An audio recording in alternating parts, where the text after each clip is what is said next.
app, that is Kote FM Kenya app. And simply, if you are having problems getting that app, you can log on to www.kotfm.co.ke and get to interact with us. That's it, ladies and gentlemen. It is about Linda Mwananchi, and this is a very not so, how will I put it? It's not a new name to most of you who are listeners and viewers for that matter, and therefore you should have come across it in one way or another. And that's why tonight we are very privileged to be joining ladies and gentlemen from different tiers of this talk. And shortly we will be inviting our guest speakers, that is by Onyengo, and not forgetting Noella, and she will also be accompanied by one of her brigade teammates, that is Olive Ambrose. That's it, ladies and gentlemen.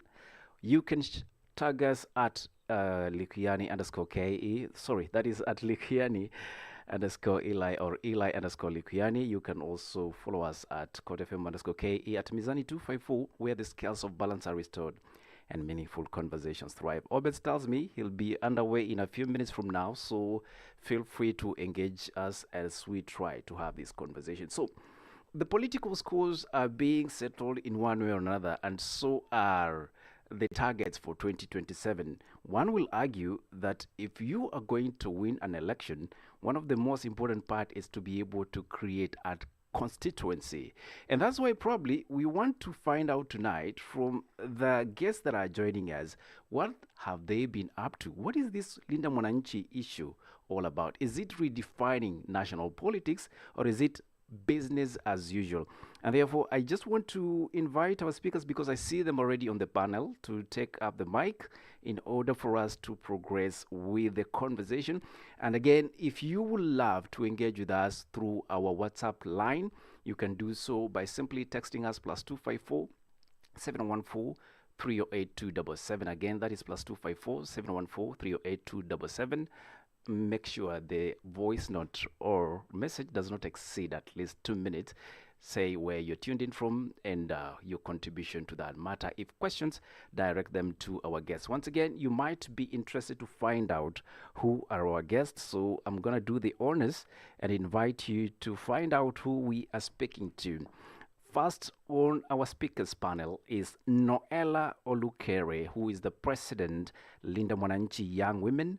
We do have Mr. Abaya Onyengo, who is the Secretary General, Changemakers National Alliance. And last but not least, we have Olive Ambrose, Organizing Secretary, Linda Mwananchi Young Women.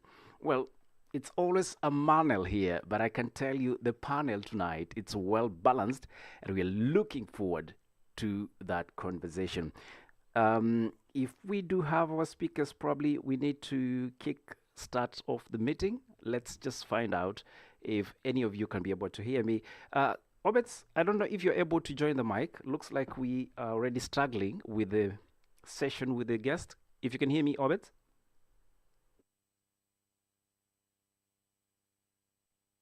Obeds, by any chance, can you hear me? Just give me 100%. Okay, that looks like a yes to me. Let's find out if we are able to have the other speakers on the panel. Noella, I see you are already on the mic. If you can just try to let me know you are ready to speak to us. Fine. As we try to look at them, let's just try and take some, some quick check on what happened over the weekend. So you probably saw pictures and film coming from Kisumu County. And to those of you who know Kisumu very well, you will have noticed a very synonymous space, that is the Kondele area. A lot of Boda Boda riders thronging this capital, that is not the capital, but Kisumu city. And I also saw a lot of them in threes on one Boda Boda. One would have said probably this is another welcoming party, but looks like it wasn't a welcoming party for the guests that were coming to visit. That is courtesy of Linda Mwananchi. We had a lot of voices shouting tutam, and one will imagine already, we already know why this was happening. But unlike what many expected, in fact, the Linda Mwananchi group was able to call in a lot of numbers. And that's why maybe one will be wondering, why are the deep fakes emerging on the internet? Why is it that it looks like bloggers and possibly opposing sides are working very hard to ensure they are able to manage the narrative? And that's why probably once we have our guests online, we'll definitely be able to allow them to speak to us. I want to check with you, Obeds, once again, if you can hear me. Good evening to you, sir.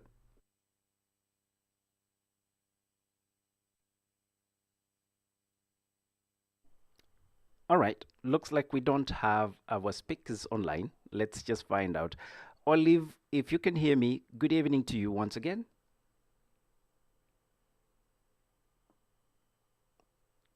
Olive, can you read me? Hi, Eli. Yes, good evening to you, Olive. How are you doing? I'm fine, thank you. How are you? I'm Um, trying to adjust my. Give me a moment. all right, all right. You know, this is very interesting. You know, when you're having live sessions, anything can happen, but we try our as much as possible to ensure we are having the best of the conversations. Let me just try and find out if Noella is able to catch me. Noella, good evening to you. Good evening, Ellie and fellow Kenyans. Can you hear me? Yes, we can hear you loud and clear. Karibu sana. Great to have you here. Thank you so much, Ellie. It's also great to be here and interact with the fellow Kenyans.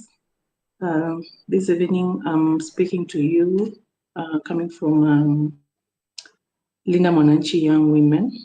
And as Linda Mwananchi Young Women, we are here to Linda Wananchi wote. Asante. Thank you. Thank you very much. That is Noella, and Noella has some quite of work to do tonight. She'll be telling us why they think they are redefining national politics, and looking forward to that engagement with you, Noella. Let me see if we are able to catch Obeds. Obeds, just tell me you're able to read me because you've been struggling. Is that okay? Good. I know why Obed is unable to join the mic, but let's just give them time kindly as we try to start the conversation. Abaya is also joining us. Abaya, good evening to you. If you can read me, how are you doing, sir? Good, good, and I hope you're doing well. I am very well. Great to have you here.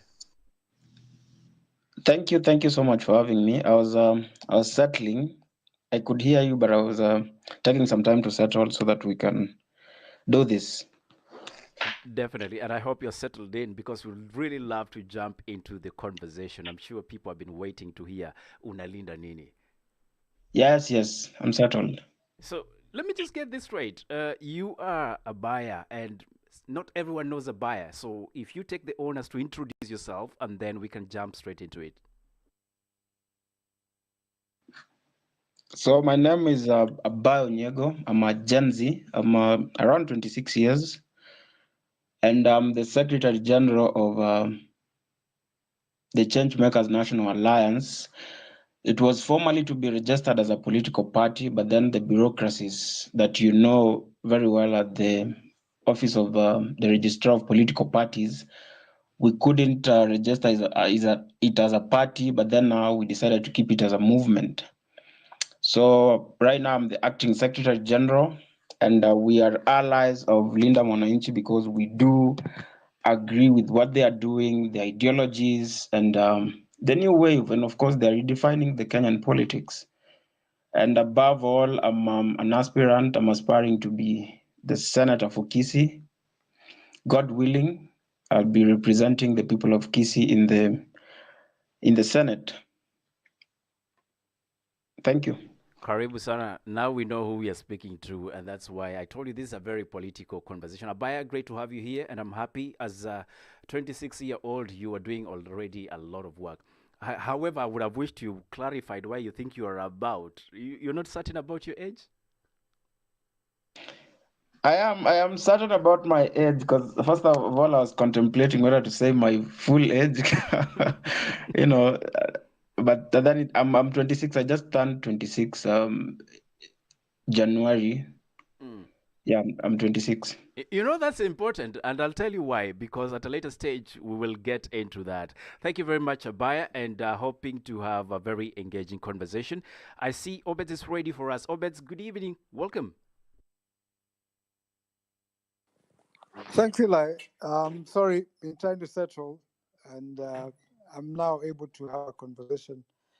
I'm looking forward to this conversation, partly because of the situation and what is potentially in the country in terms of politics, and also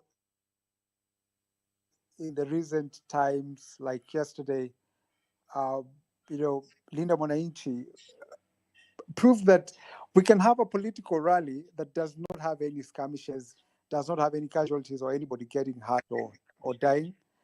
And it is because the police behaved. And I think it's possible that this can happen everywhere in the country. That said, I would like to hear what it is about Linda Mwananchi, especially about the young people involved, because I've seen quite a number of them. And looking at what the numbers in Kisumu yesterday, a good number when you could look at them, are young people. What does this mean for the country, and what is their place in ensuring that the change that they aspire for is possible? And having three young people to speak about what Linda Mwananchi is about, is it going to be about just the young people, or it's going to be about the whole country? And what is it that they would like to do if, for instance, there's an understanding that statecraft is really another aspect about it? It's possible to make the change, but then do we have the people who would be able to make that difference when it comes to governance? Remember, the current man at the helm made a lot of promises before he got into a position of power, but today he's struggling to do anything or say anything sensible. So it'll be interesting to hear. I look forward to this conversation. But I must admit that I'm a very glad person that young people are taking the lead and putting the government on its track and making it to account for what they're doing. And that's what is needed. They've really given Kenyans the impetus to be able to demand for accountability. And I think that's very important in the days going forward, because if you must see change, then young people must lead the way. Thanks, Eli.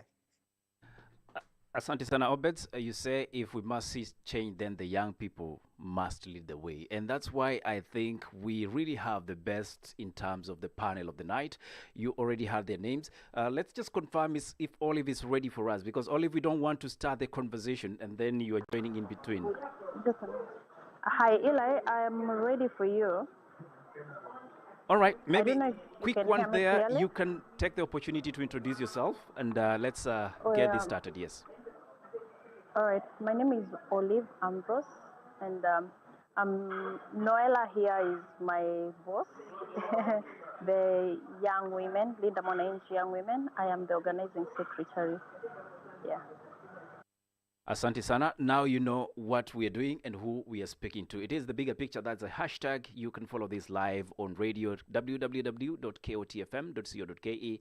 You can listen in and watch live on our X broadcast, YouTube, and definitely you can continue listening in through our X spaces. That said, ladies and gentlemen, let's have the bigger picture conversation. Court FM. Let the music play. Abaya, I want to start with you. You have been in this struggle. You have appeared on the streets, and now you are marshalling up numbers in big events in the name of politics. Why is it for you important as a young person, just at the age of 26, and deciding this is the way you want to go?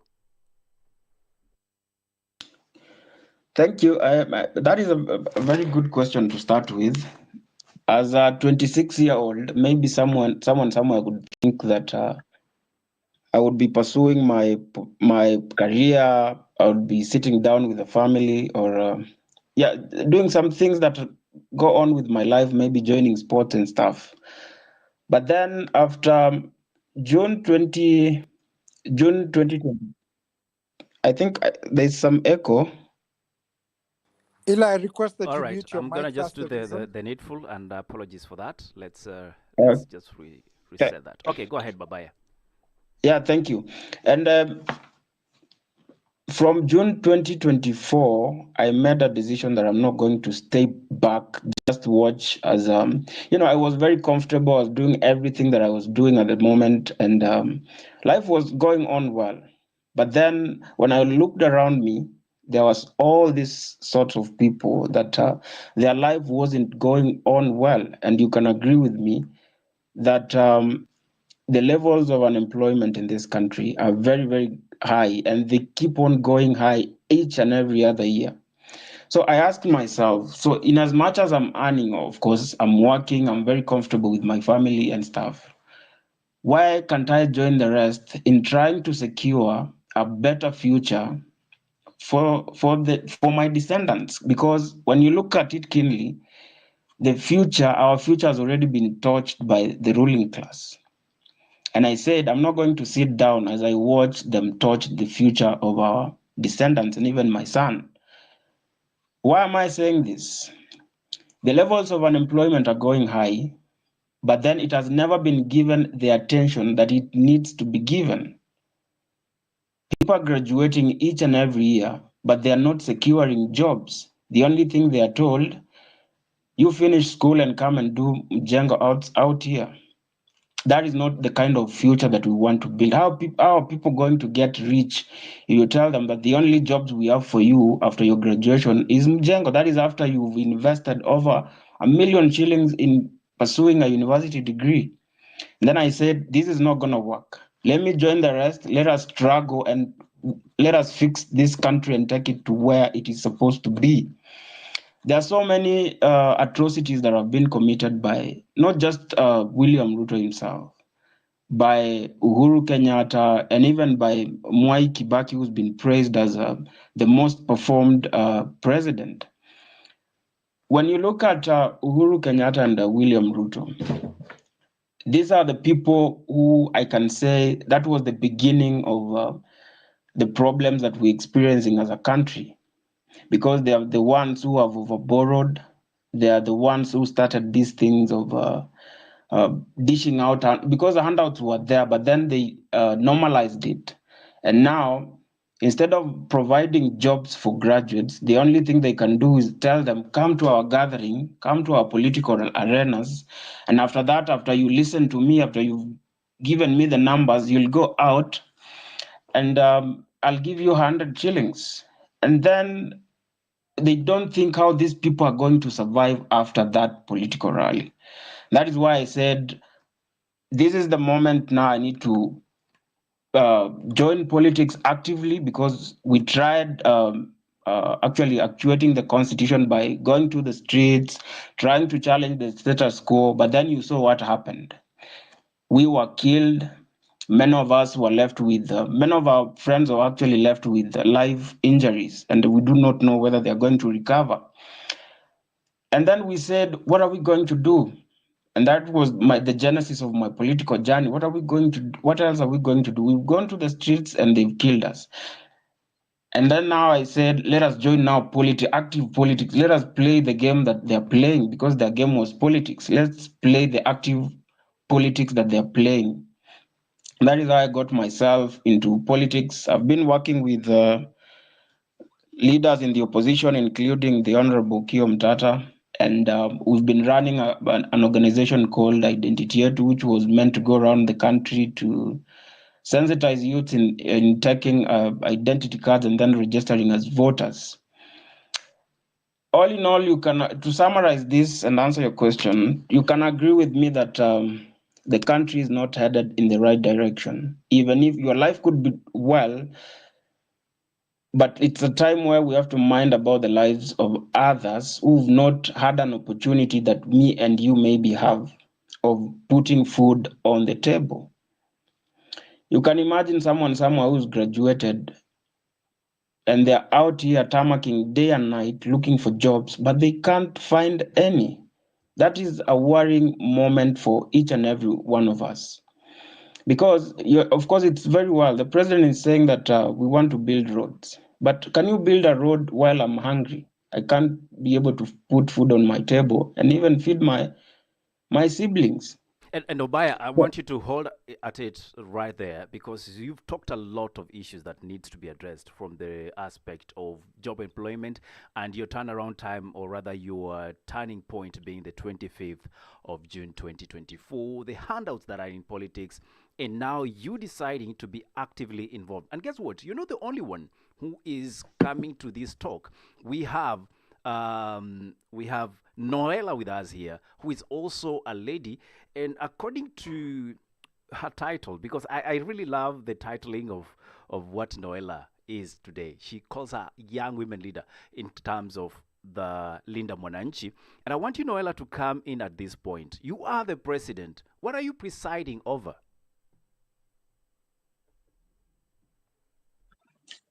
Okay, good evening, fellow Kenyans again, and Eli. So I'll start with my title, the president of the Linda Mwananchi Young Women. For the longest time, we started this movement. There has been a notion that Linda Mwananchi is not gender friendly. So this movement of young women came in about where we needed to scrap off the narrative that Linda Mwananchi is not gender friendly. So there are young women in Linda Mwananchi who are thriving in politics. They are young women aged between 18 years and 35 years who are trying to learn politics. They are into politics. They have done campus politics. So they are part of this movement. They are aged between 18 years and 35 years. So we want, as the president today, I also say before I give my comments that we welcome all Kenyans to come in and join the Linda Mwananchi Young Men movement so that we can be part of the change. Because as young people, we need to be at the front line. Because there's a saying I like saying, sisi ndio tegemeo. Sisi vijana ndio tegemeo. Sisi vijana tukiwa tegemeo, we are the only people who are going to make change for this country. So there are different liberations that happen in this country. The first liberation was the colonial liberation. The second liberation was the multipartyism, where we are now enjoying different political parties. The third liberation was the 2010 Constitution. 2010 Constitution, where some of the people in this regime are the ones abusing the Constitution. They did not support this current Constitution, and that is why they are abusing it right now. And that is why we are saying the fourth liberation will be the economic liberation, that the young people, the young women, the young men are the ones who will come up and liberate this country economically. So back to you, Eli, with your questions. All right, asante sana. That is Noella. And Noella, as you correctly put it, this is a gender issue, no longer the problem, because they are young women who are actively involved in politics. But then again, Noella, I don't want to dampen your spirit, but the fact that there are a lot of young women involved in the current political discourse, especially with the Linda Mwananchi, like we said, it reminds me of the Warembo na, was it Warembo na Raila or Warembo na Baba? Is this just a recreation, or is there something extra you are doing as young women, Kakas? Okay. Warembo and Raila are also part of the team of, as you understand, we have different factions in ODM. So there's an ODM that calls itself Linda Mwananchi, which is represented by us. And there's an ODM that is Linda Ground. So I will not talk about Linda Ground because I do not know their politics. I will talk about Linda Mwananchi because that is what I know. Because so the same rift you see with the Linda Ground leaders and Linda Ground Mwananchi is the same rift that happened with the Warembo and Raila. So some of the Warembo and Railas are also part of the Linda Mwananchi young women. And as part of the change that young women want to do for this country, we want to mobilize ourselves. There's a notion that a woman is another woman's enemy. That is not a notion that is supposed to be in politics, because when you look at the NADCO report, part of the NADCO report represents the gender role. And as women, if we do not ramp up support for each other, there is no way the gender role will ever happen. So as part of it, we are coming together and form this movement.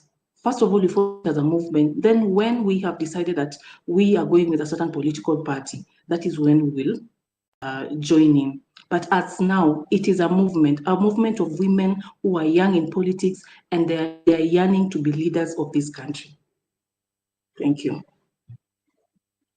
Thank you very much, Noella, and again, appreciating you for making time to be here and discuss with us what is this you're working around in redefining our national politics. Let me move on swiftly to Olive Ambrose. And Olive, if you can hear me, your colleague here has stated that this is just another rebuilding of women supporting women. How would you define your current reality in politics as a young woman, and knowing too well you are working under shadows of men?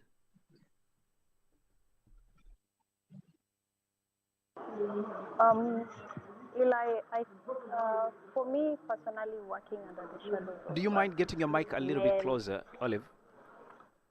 it's actually close. Yeah. I'm somewhere noisy though. Okay, go ahead, Olive. Yeah, come again.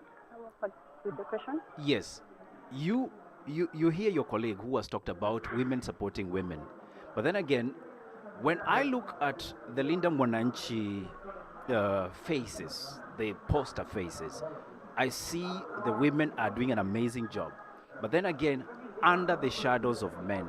I don't want to make this about gender, competition, but I want to understand, as a young woman, do you really see yourself positioned for the next level of leadership and redefining our national politics? Yes, Eli. So for me, when it comes to women, I feel like we stand counted right now more than it was before. Right now our voices are being heard. We are on the table. But I would like to speak for the Linda Mwananchi movement. I think our movement stands firmly on the principles of equality and justice for all citizens.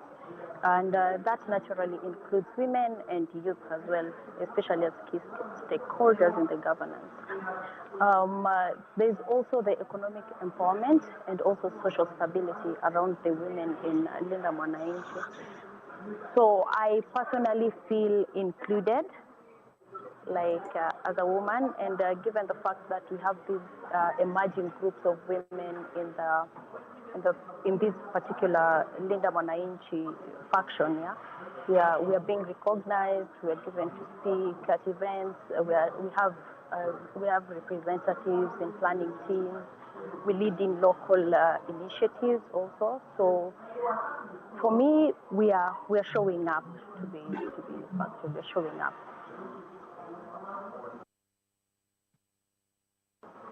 All right, Olive, thank you. You say you're showing up, and there's equal opportunity for all of you, not just to thrive, but really your voices to matter. Now, I watched the events in Kisumu, and I believe many of you did.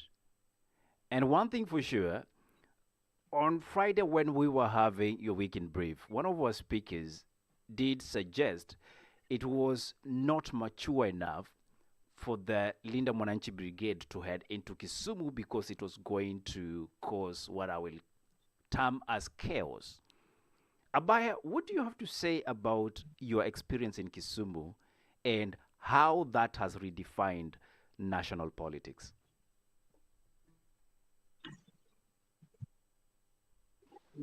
Kisumu, I think personally, I never had a chance of going to Kisumu, but I joined Linda Mwananchi in Nakuru.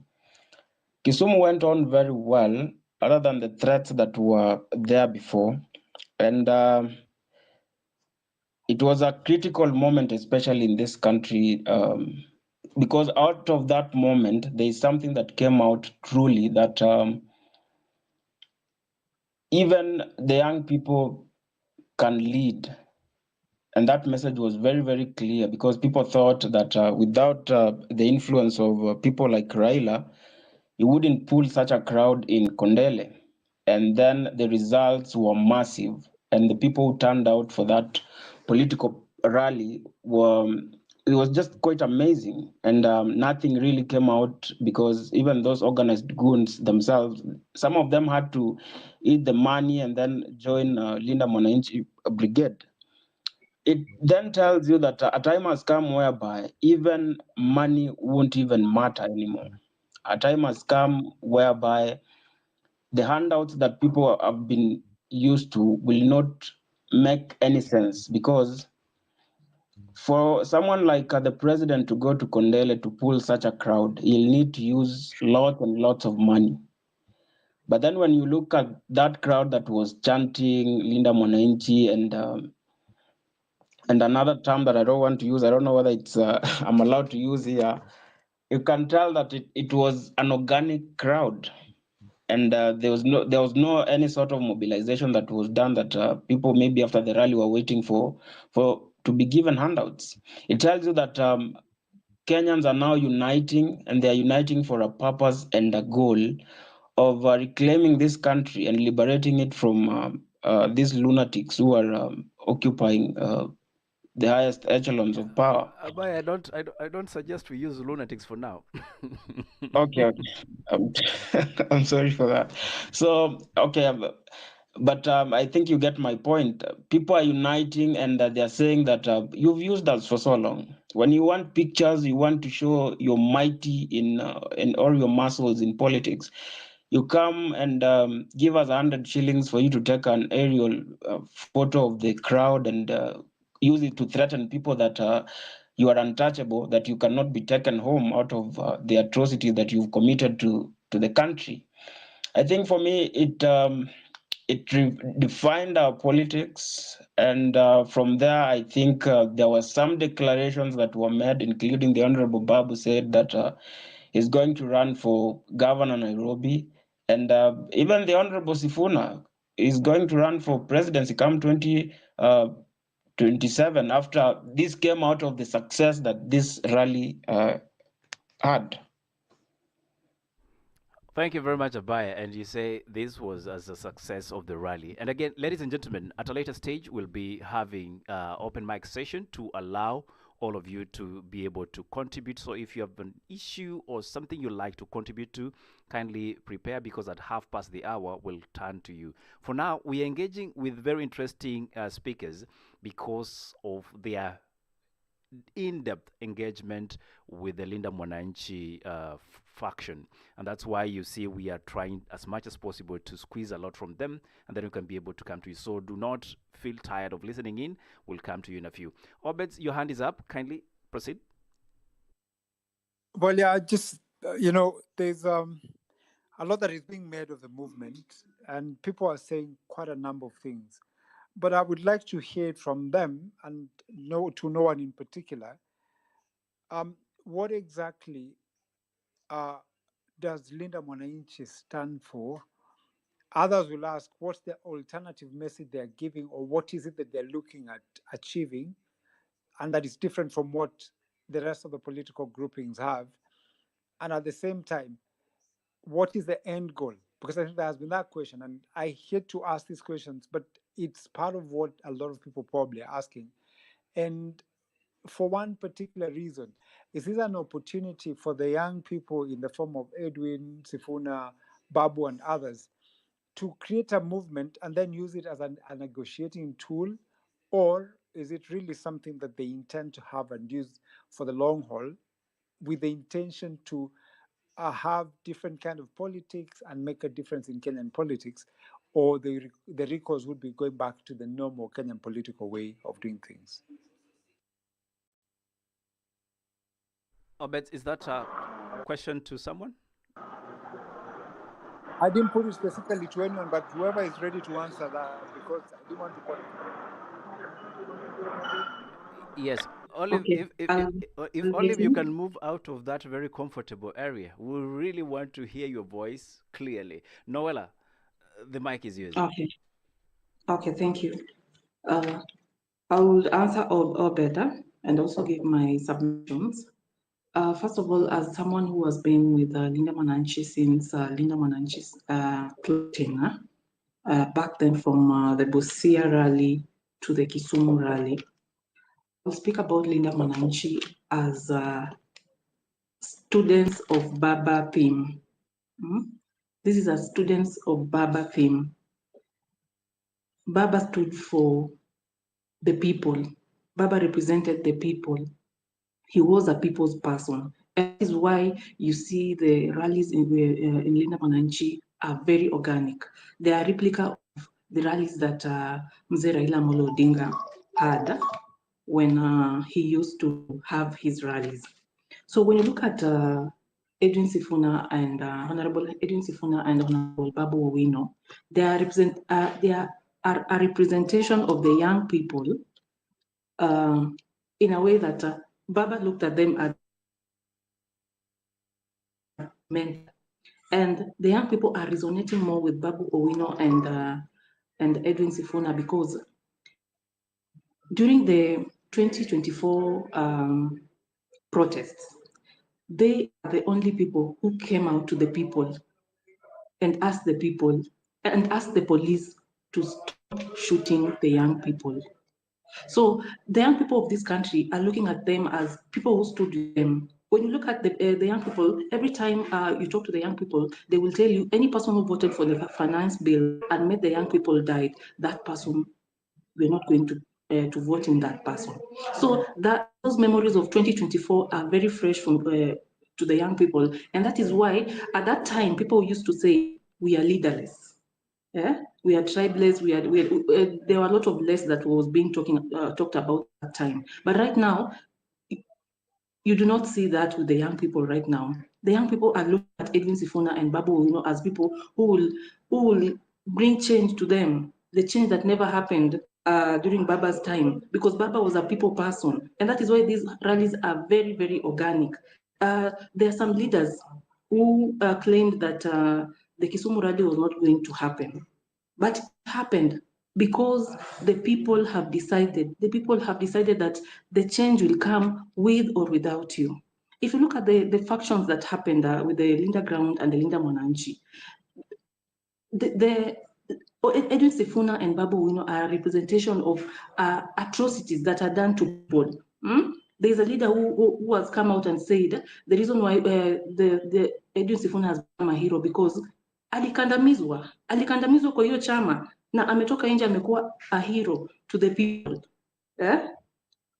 They have made him a hero. Of course, definitely he was still a hero, but then again, they have made him a hero because he was, atrocities were done to him, impunity was done to him. And what Linda Mwananchi basically stands for, this is a continuation of the 10-point agenda that was supposed to be implemented by the MOU that Raila Odinga and William Ruto had.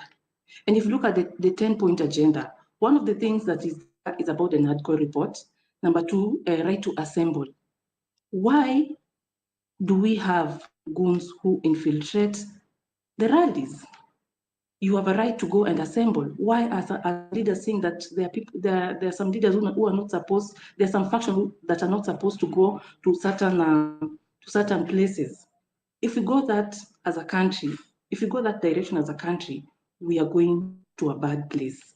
And it is not a good thing for goonism to be encouraged by leaders, for leaders to speak up in podiums and say that some leaders or some factions cannot go to certain areas. Number two, we talk about impunity, end of impunity, end of extrajudicial killings. There are so many young people who have died in the hands of the police, but till now, there is no justice that has been done to them. So as Linda Mwananchi, we stand for end of impunity, implementation of the NADCO report, election justice. We need electoral justice. The IEBC itself has not yet, to date, given Kenyans justice on what happened in the 2022 general elections. What exactly happened? That is what the NADCO report represents. When you look at it, corruption, there are so many corruption cases that happen each and every day. Each and every day, I read the newspapers, I look at the newspapers every day and I'm in tears. I cry for my country because I look at the newspapers and I tell myself, when will corruption end? who will be in charge of any corruption. So we look at Edwin Sifuna and Babu Owino as people who will be on the front line, because Edwin Sifuna has been on these TV stations talking about the implementation of the 10-point agenda, end of corruption. Recently, there's a governor who tried to create some shows, side shows, or not appearing on the Public Accounts Committee. Why? Why do people don't want to be accountable? Why don't governors want to be accountable on what is happening in their counties? So, Ellen, as Linda Mwananchi, we are a faction that represents the people, who have been marginalized, that represents the people wenye wamekandamizwa, watu ambao tunatetea haki ya Wakenya, and that is exactly what Baba Raila Amolo Odinga wanted. Thank you. The bigger picture with Obet Olukere and Likuyani Eli. For more information, visit www.mizani254.org. Mizani 254, where the scales of balance are restored and meaningful conversations thrive. Eli, We can't hear you. Yes, Obet, I think someone had their mic on, so we are having some sort of feedback coming through.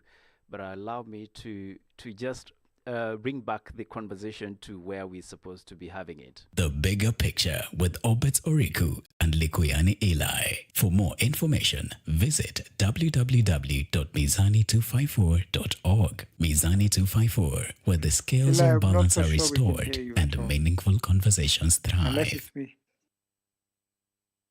Well, I thought we were on the mic, but clearly, Obet's. I hear you, Noella. Noella has made a contribution, so I Yes. think unless somebody else wanted to contribute to the same question. No. Actually, if you have a there are some question things to I follow wanted up. to follow up with Obeds, if you don't mind. Unless you have something that you want to clear with Noella, I'd love to, bring Not some at all. perspectives You into can go ahead this. and ask. Not at all. Not Awesome, at all. thank It's you. okay. Thank you. I hope you've listened to Noella. I see your mic is on. Is that Olive? Olive, you want to share something? Yes, I don't know if you can hear me. I just wanted to Go ahead. add on to something. But for us and what we believe in Linda Mwananchi is that Linda Mwananchi is not just a slogan anymore, and it has become a national responsibility for us. It means Olive, your audio is very faint.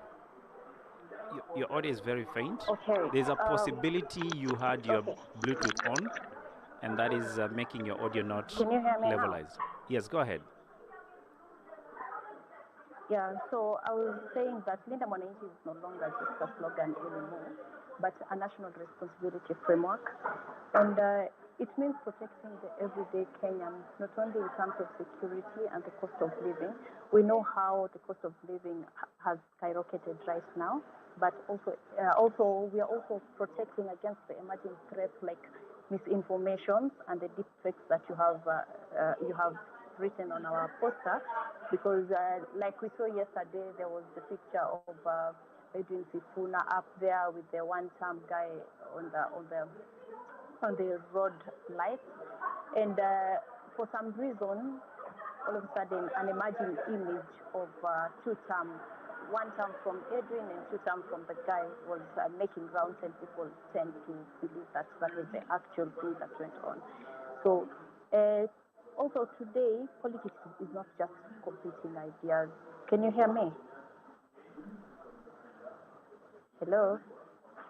Yes, we can, but we are struggling because I think the environment in where you are. Okay. You're picking a lot of noise in the background. Okay. It's about controlling narrative. It's not about now competing on ideas. And that also creates risks on where citizens can be misled by content that looks real but is not. So protecting Mwananchi, Kulinda Mwananchi now includes protecting the integrity of the information they rely on to make decisions. So as part of the Linda Mwananchi, our role is also helping to shift conversation from rhetoric to responsibility.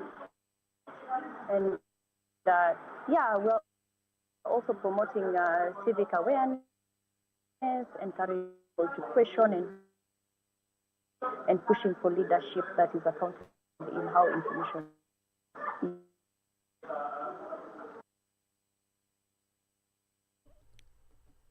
Yes, Olive, thank you very much. I believe for those of you who are trying to follow through what Olive was talking about, she's talking about the issue of reshaping and ensuring that unalinda Mwananchi by making sure that the information that is being circulated is not distorted as it is right now. And that's why if you probably read some of the tweets we made earlier on in the day, we were talking about the deepfakes. And at a later stage, I want to talk about that. But now I still have 10 minutes before I open up the floor and the mics to the rest of you who are in the plenary. I've listened to the submission by Noella.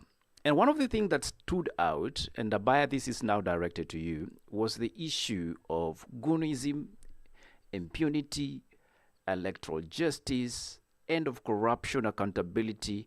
And now Oliver says it's no longer, Oliver, I beg your pardon, it's no longer the slogan, it is actionizing these things that we say every day. Now, Abaya, what will you define as Gunism without dictionary or anything else? And how would you pitch impunity for you? These two terms for me are important to be defined because then they'll help me understand better what Linda Mwananchi is all about.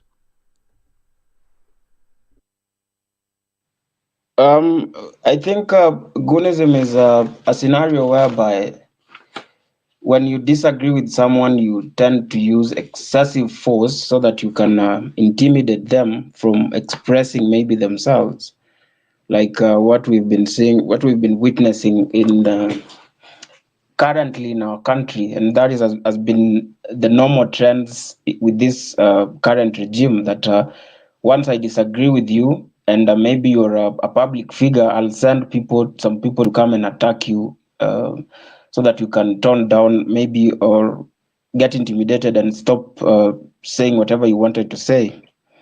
And I didn't get your second part. What was it? So my second question was, All how right. would you It was define impunity?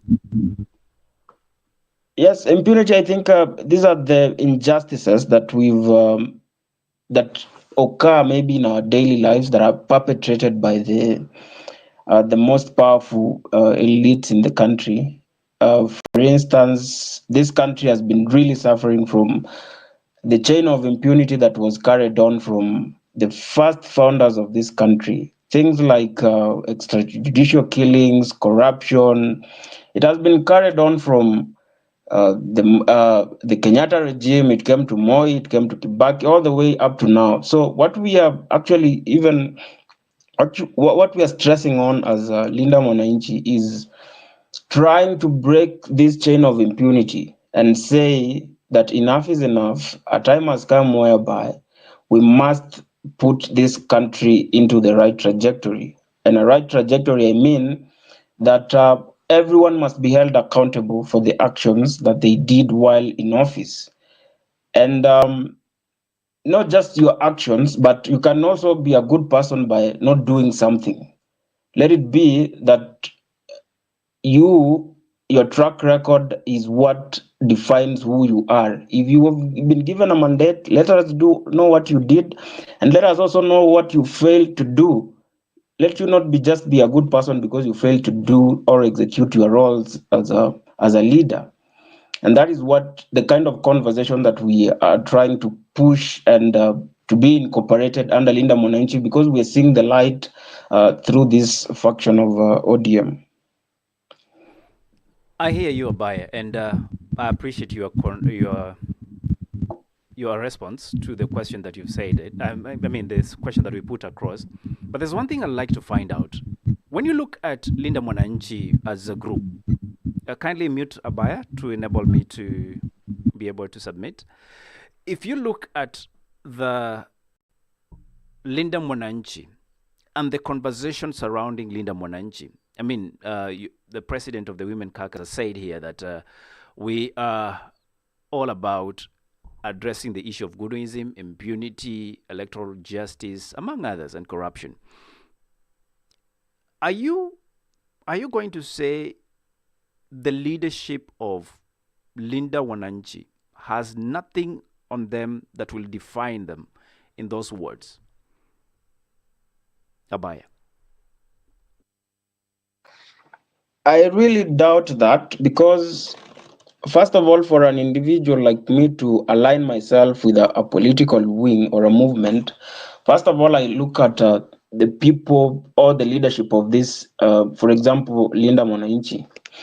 Someone like Sifuna, I think if we can be fair as a people, we can give him credit because he's been very, very consistent, and he's always been on the right side, and all the time he's been defending the people. And that is very clear, because even if you go online, you will see all the time since he entered parliament, he's been defending the people. The same thing with Babu, we know, the same thing with Bob Agri Orengo and the rest of the members under Linda Mwananchi. And there's something that we need really to be very keen on, because when you look at all these leaders under Linda Mwananchi, some of them are actually lawyers. And since independence, we've never given a chance someone who is well acquainted with the law to actually rule this country and see what will happen. Because one of the problems that we have in this country that has even led us into goonism is because we are not adhering to the rules and regulations, including the constitution that govern this country. We see it as just a paper. That is why you'll find, even in these rallies, we've seen tear gas. We don't know where those tear gas come from.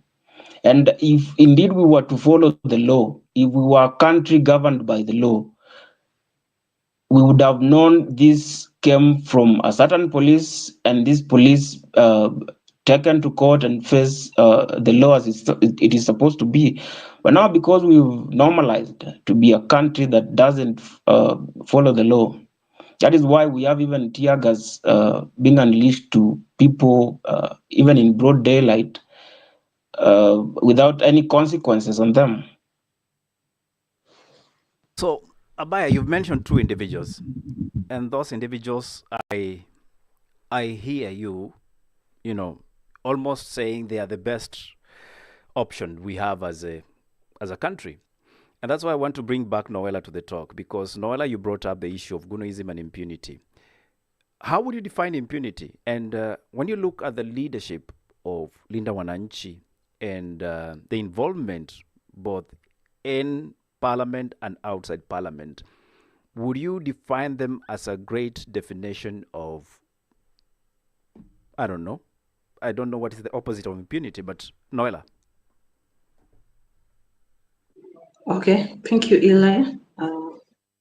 Impunity, as Noella, I will describe impunity as what my colleague has said, injustice, atrocities.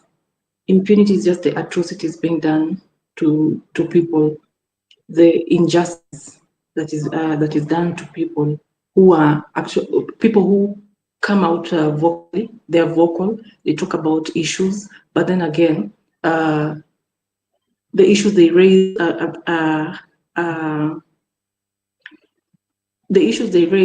sidelined. They're sidelined, or rather, maybe the bad things are done to them so that they can be silenced. The dissenting voices are silenced. To me, I look at impunity as injustice. I didn't get your second question. I mean, you already had a good answer to that. You look at impunity as injustice. So when you look at the leadership of Linda Mwananchi, and to be honest, I don't know who is the leader, because I don't know what is the structure.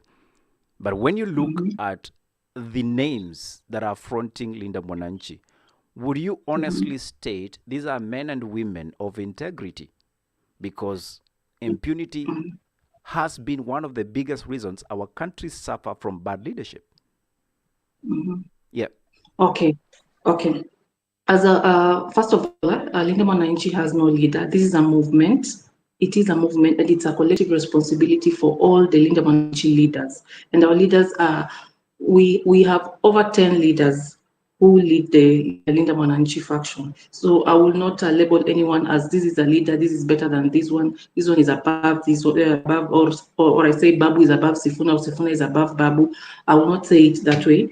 I would say Linda Mwananchi is a movement of the people who want justice to be done to the Kenyan people and people who are pro the people.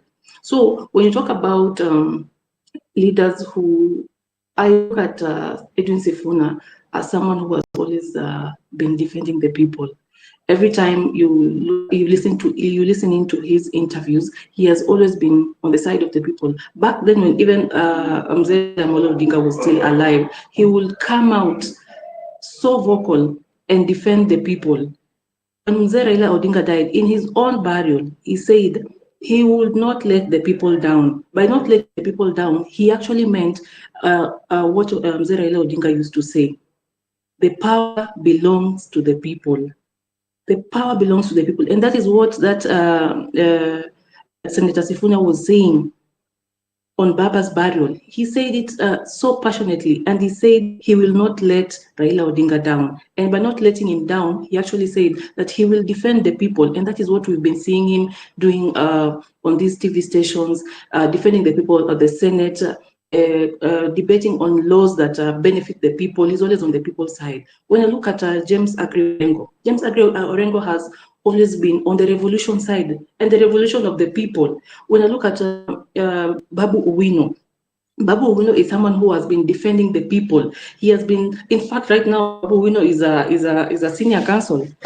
He's a senior counsel because he has been defending the young people. Pro bono cases. He's been taking up pro bono cases for the young people. The young people have been arrested. He's been going out there and defending the young people, getting them out of cells. Anytime you see there's issues to do with abductions, he's always been on the front line to call out. Like the other day, he was calling out the issue to do with the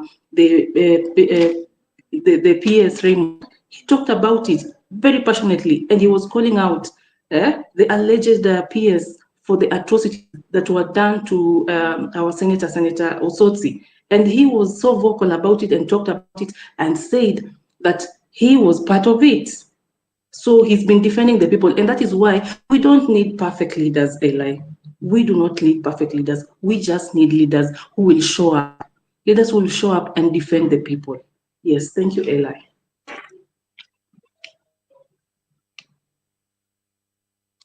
Right, that is Noella. And Noella, thank you very much for your honest answers in terms of what we need as a country. She argues we don't need perfect leaders. We argue we want accountability. We also expect Chapter 6 of the Constitution to be adhered to. And corruption, among others, have to be part and parcel of our daily conversation. But then again, I want you to take a minute and reflect on this. We have a great leader and we have a thug. And one does it because he has to save a life. The other one does it because he has to amass power and rule and domineer over the rest. But then again, the only complication about this whole scenario is some of these things are done for the good of the people. What happens if one of these people gets shot at with one of them that is trying to save the other? Do we call that impunity, or we just call it, stray bullet? Ladies and gentlemen, welcome to the bigger picture. Let's have now the open mic session to all the guests that are joining in so that we can be able to hear from them and understand how do we redefine our national politics. Joining me online, it's Dr. Mofo. Dr. Mofo, good evening to you. How are you doing, sir? Welcome. Hi, Eli. How are you doing? I'm great, and good to have you here. Karibu sana. How do you think we should redefine our national politics as we Linda Mwananchi? Thank you. Let me, start from here. That on a relatively good news, that the performance by Sebastian Sawe yesterday, I believe, in London Marathon, was absolutely historic. Correct. And remarkable. In my opinion, it is world class that came sooner than we anticipated. And I say sooner because you remember when it was almost impossible to imagine that anyone would break the record by running the marathon under 2 hours. It had to be modulated. Then someone comes and in an open marathon contestation, he smashes the record. Very good news, especially at a time when things are not working in Kenya in leadership, and therefore a testimony that indeed there are things that, Kenyans are still hopeful, and these are indications of brighter days ahead. Now, I've listened in the conversation about Linda Mwananchi and their performance over the weekend. Let me say this, that when we had the conversation here on Friday, I think you alluded to it, somebody said it will be imprudent for them to go to Kisumu. And the reason he gave was absolutely what I would refer to as subjective characterization. He said that he identified himself as a Luo, and that Luo are naturally chaotic and hostile. Those were his words. Unfortunately, I needed to controvert that. Unfortunately, we didn't have sufficient time for it.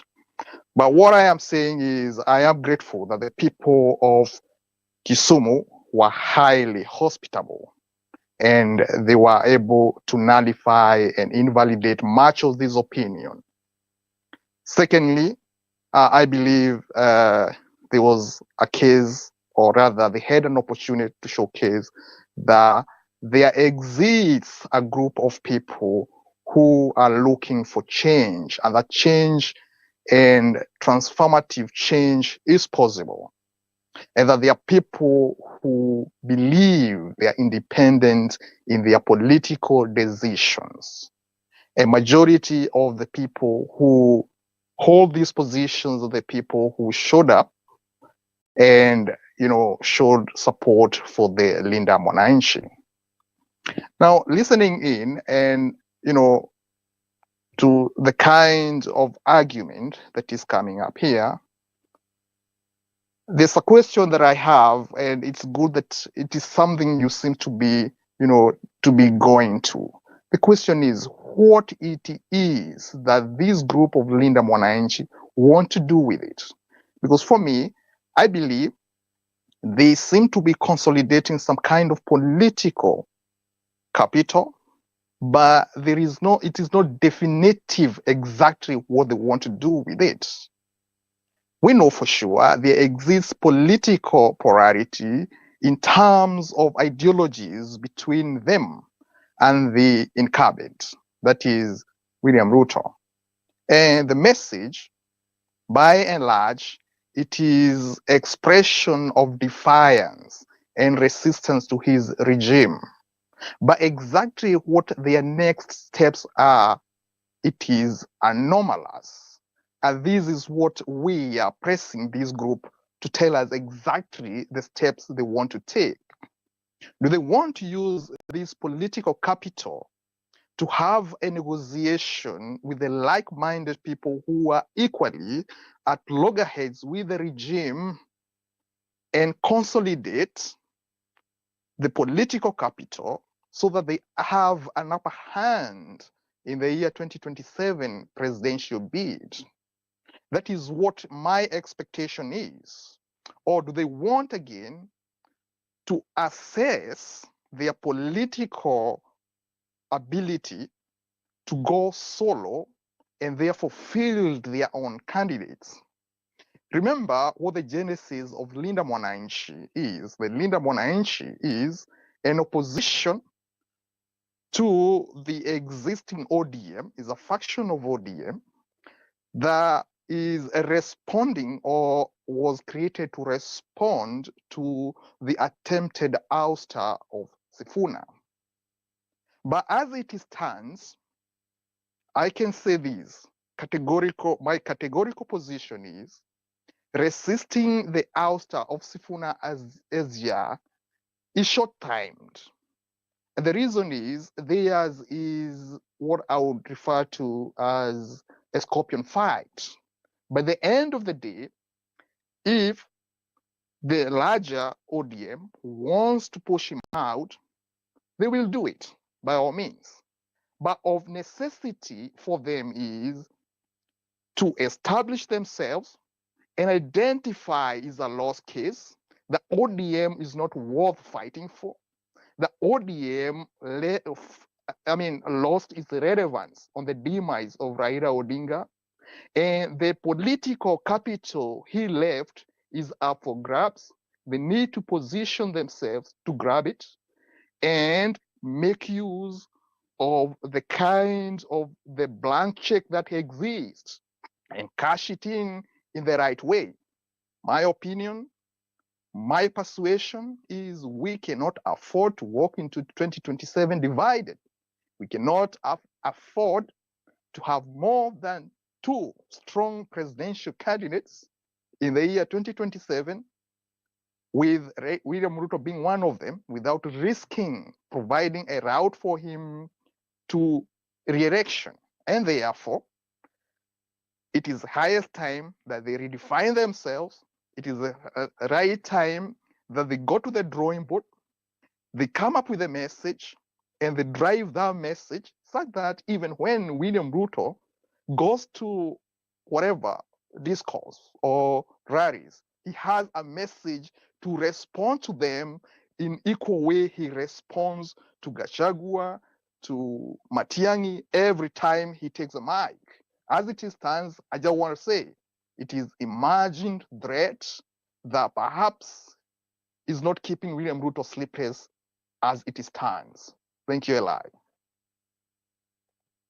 All right, thank you very much. That is Dr. Mofo, if you can hear me. And, Eli, yes, I hear you, Dr. Mofo. Asante sana.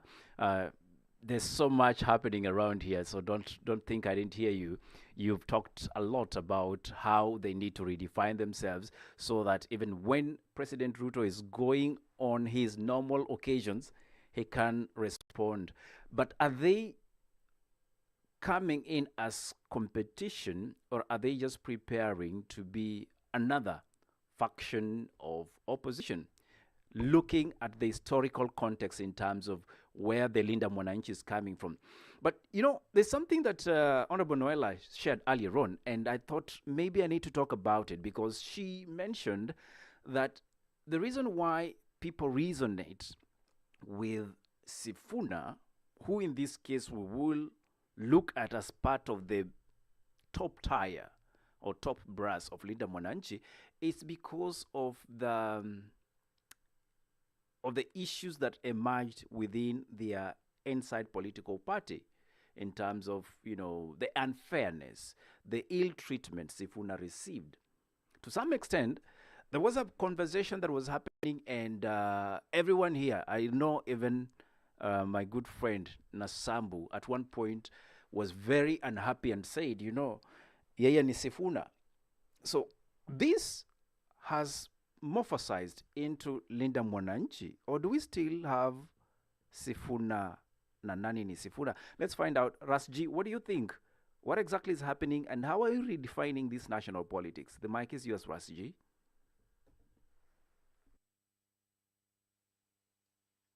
Thank you, Eli. Thank you, Eli. First, it's been long since I was on Mizani show. Asante sana kwa You kunikaribisha. became a celebrity. You know, you only deal with big people. So big people syndrome is with you. I understand. I have nothing against you. Don't say that. You know, you'll make Obed. I've been with Obed on this basis. So, usiseme hivyo. Let us look at the future. I'm really confident we'll do something in the future. But let me dive into Linda Mwananchi, a group when it started. I think I was one of the people who had associated with this particular group by the fact that my current member of parliament is still in this particular faction. And I think you have asked a very important question. How did we arrive at Linda Mwananchi? And it's important for us to take stock. And you remember at the backdrop of everything that was happening in the country, when the young people felt that the conversation they had started in June 2024 was not getting the kind of attention that it's supposed to get from first the regime that they were so much determined to remove from power, whether constitutionally or unconstitutionally. But then again, there was this particular feeling from the young people and the general public that their messaging was not really getting the attention of the political class. And so at the backdrop of that, there were two legislators, and that was Babu Owino and there was Edwin Sifuna. And we have seen Edwin Sifuna and Babu Owino becoming so much vocal to issues pertaining Mwananchi. And so when everything felt like it was not getting that kind of attraction, and then the the purge inside ODM happened. This is how this particular group got the political oxygen to start now breathing, and especially when Babu and Sifuna found themselves being cornered by the purge and the happenings inside ODM, then that's how now the young people felt that, can we really reciprocate our energy? These are people that stood with us when this particular conversation was happening. And then that is how it started, my friend Eli. People just wanted to give back. Yeah, tulitaka kusimama na hawa viongozi by the fact that they had stood with us. And then now it started, the conversation is started. And I remember very well in Kitengela, it just started like any other. And then now the slogan Sisi Ndio Sifuna picked up, and then it has now started getting that attraction. But the most important question that some of us in the political field should really start now asking themselves, what does this particular faction want? What is their end game politically? From where we sit, because this is a faction that has already demonstrated it can be a threat both to the regime that we desperately want to replace, and also to the faction that has already identified themselves as the alternative government in waiting, or commonly known as the United Opposition. And that's why you will hear when this particular faction started gaining this kind of attraction, in every sentiment, especially from my political leader and my party leader, you could hear sentiments kila wakati alikuwa ana refer to this particular group. It tells you everybody is positioning himself at a bargaining angle. And you could hear Babu Owino yesterday instructing the people of Nyanza that they will be coming to tell them who will be their next leaders in form of MCAs, senators, members of parliament. Now, how do you bring this conversation back again to the mountain where I come from? This is the same language Rigathi Gachagua has been telling the mountain and the people of the mountain, that we will be telling you whom to exactly be voting. So it tells you this, if you are a very keen political student, you'll realize there is a kind of messaging that now is coming from the Linda Mwananchi group that you can relate from this other wing. And so it tells you that in future, these are two factions that will come to meet. These are two rivers that their eventual end game is the Indian Ocean. At some point, they'll have to meet at the ocean. Thank you. The bigger picture.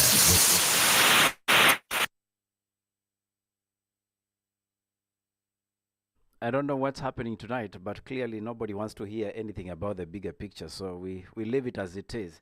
There's nothing big about it. The program is very bigger than the than the jingle. We'll look into that in a few minutes. Thank you, Ras G. You say there are some things that will happen, and eventually the rivers will meet somewhere in the Indian Ocean.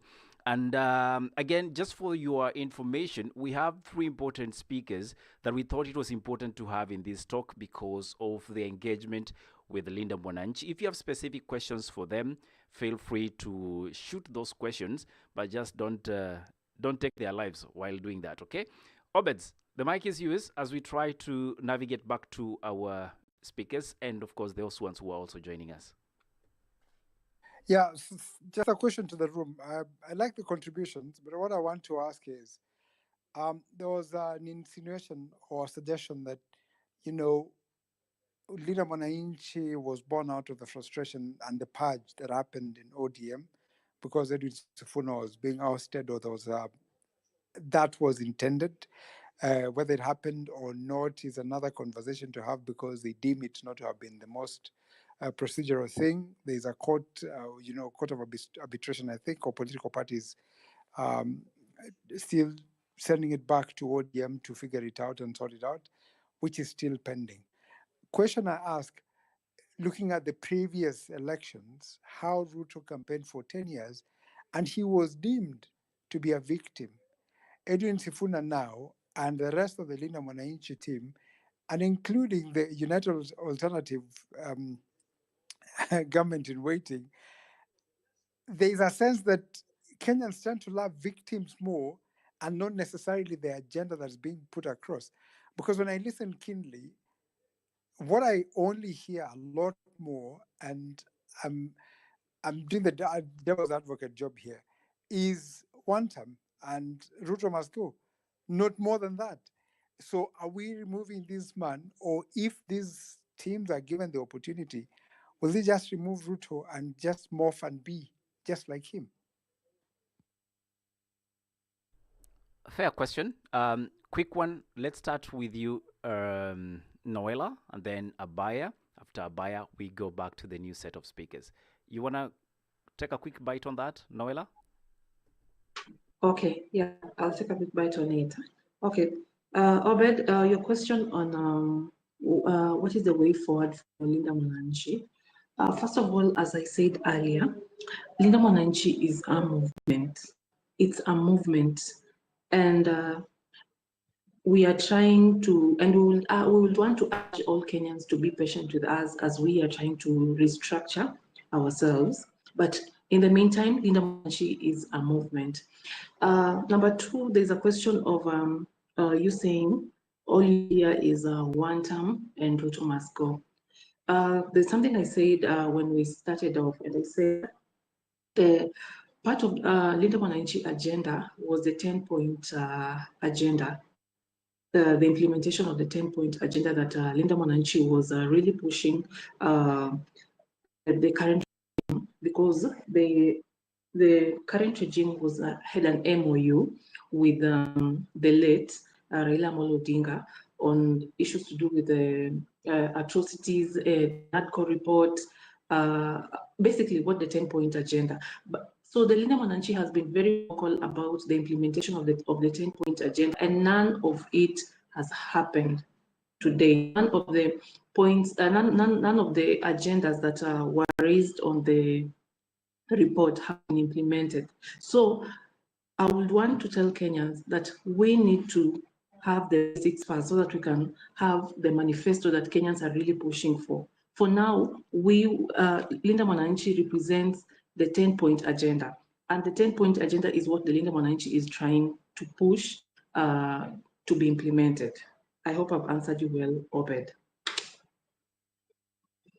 You heard her. It's all about the 10-point agenda, and that's what Linda Mwananchi wants to achieve. Now, do you have different opinion about the same? We would love for you to come on board and share your opinion on the same. But before that, Abaya, I think we lost Abaya. Let's see who has been waiting too much on the line. I see a lot of hands up because we've listened to a lot of gentlemen, and I know you are very gentle by nature. Allow me to give Nasambu a bite, and then we'll go to Western, followed by Justice, in that order. Nasambu? Umenieka hotspot, hata ndo nilikuwa ninapanga akili. Aya, unataka tukusaidie uendelee kupanga kama vile tunapanga na tunatenga? Mheshimiwa ako tayari kuongea anytime. Ndio ile. No, you see, that's the problem. Should be ready anytime. I thought so, but looks like she has a lot to learn from. Inyenye mumekuja na nyundo leo ni kugonga. Let me answer one area that I think I would want to touch on, and then you will give me time for me to speak on other areas that I'm still arranging.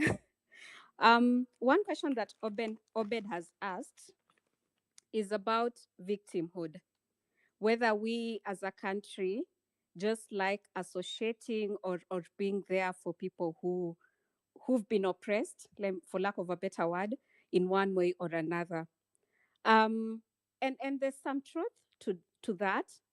I think as human beings, it is innate in us, unless you're not being human, to sympathize, to have empathy, and to sympathize with anyone who is going through any form of suffering.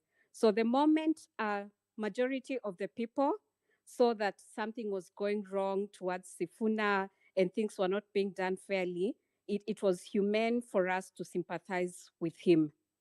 And then another thing that I would like to associate the birth of that movement to that season is this. Where we are as a country, things are not okay for many people. There are some who are quite fine, but for many people, things are not okay.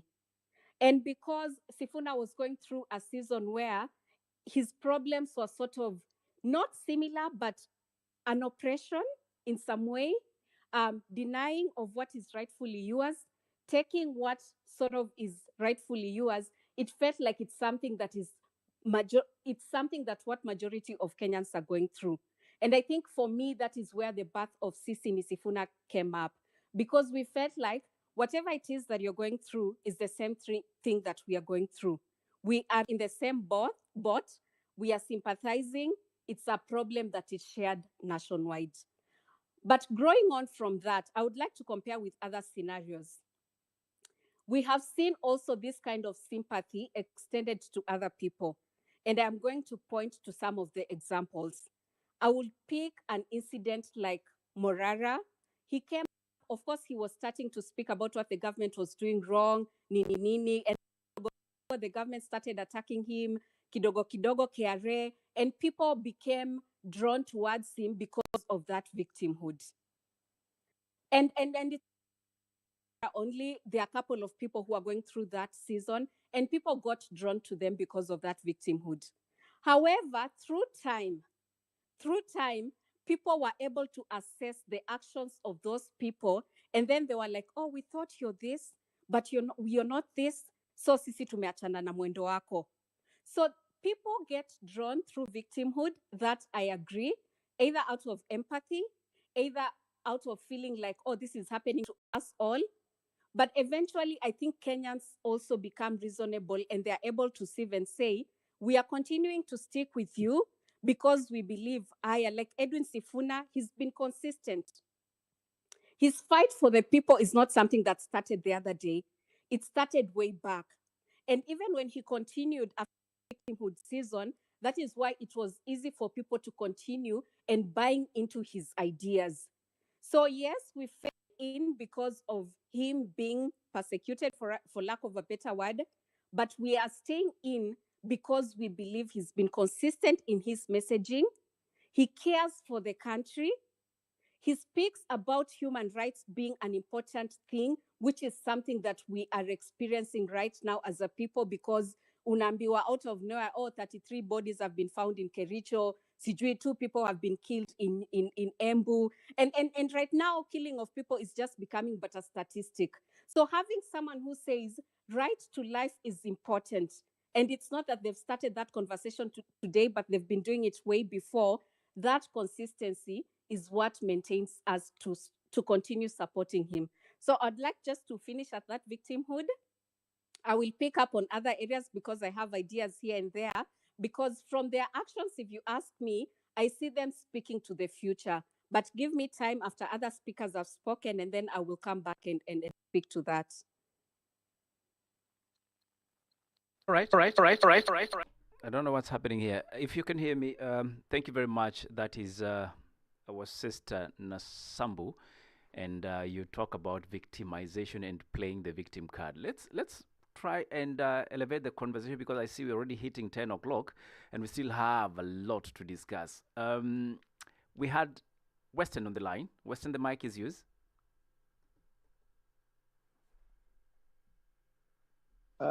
Eli, look, the greatest tragedy of our politics is personality cultism. Personality cultism. You see, politics that changes people's lives is always institutionalized. What means that if somebody expires tomorrow, life will continue. It will continue. People's lives are not precariously tied to an individual or two individuals. It can't work like that. Because somebody will betray you tomorrow. But where politics is institutionalized, if you betray people, they leave you behind and they move on. If you betray people, somebody else takes over and they move on. They don't feel like their world has collapsed. So I'm seeing this where people focus more on personalities than as opposed to what these people represent, the greater picture. Where do you place the people of Kenya in what these people champion? I don't see that. So it's about Sifuna and Babu Wino. Okay, so you want to tell me millions of Kenyans' lives can be tied to an individual or two individuals? Is that what it is? It's not practically possible. It's not. It's not. We've been there. We know it's not possible. But I think we're stuck there. Then victimhood. Who is victimized? Who is victimized, Eli? Because you want to tell me that somebody who has no job in Kenya can relate to the victimhood in quotes of a member of parliament or a former deputy president, you staying in some village in Kenya or some informal settlement in any of those towns in Kenya, you can relate to the so-called victimhood of a former deputy president of the Republic of Kenya. Or you can relate to the victimhood of a senator. Like, really? Really? You don't inhabit the same worlds. You don't. I think Kenyans don't understand that. These members of parliament may carry Kenyan IDs, Kenyan passports, but they inhabit a world that millions of Kenyans can only dream of. They can only dream of, and it doesn't matter whether they're in the government or they're in the so-called united opposition. It does not matter. Their world is exclusive. But for some bizarre reason, like majority of Kenyans who are struggling to make ends meet, like they can relate to the problems and tribulations of a tiny fraction of the elite. Eli, that is fantastic. It's fantastic. Unbelievable. It is unbelievable. You, in Madare, the police will arrest you. They take you to the police station. You will be lucky to come out alive. Tell me a member of parliament will be arrested and taken to the police station and turn out dead. Tell me which one. Will it be the one in Linda Mwananchi or in UDA? Which member of parliament will be arrested by the police, taken to the police station, turn out dead? Which one? Where you want to tell us that we can associate with their victimhood and their suffering? Which one? Tell me, Eli. Which member of parliament, when they fall sick or they're in an accident far away from Nairobi, will be hospitalized in that part of the country? Don't all of them catch the next flight to Nairobi for best medicine? How many Kenyans can afford that? When you're sick in Busia, sick in Turkana, sick in Mandera, you catch the next flight to Nairobi for top treatment. If in Nairobi you don't get what you deserve out of the country, how many Kenyans can afford that? Where these people are victims. Eli, I'm saying no. We're not reading our politics correctly. I'm sorry, we're not. We are not.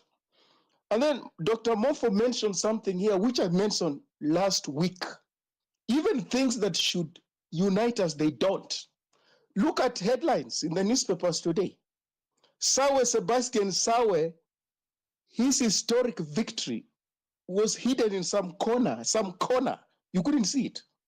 But all over the world, that has been the news all over the world. Sebastian Sauer's exploit, historic victory, running sub 2 hours in marathon, has been celebrated all over the world, except his home country, Kenya. We have big problems.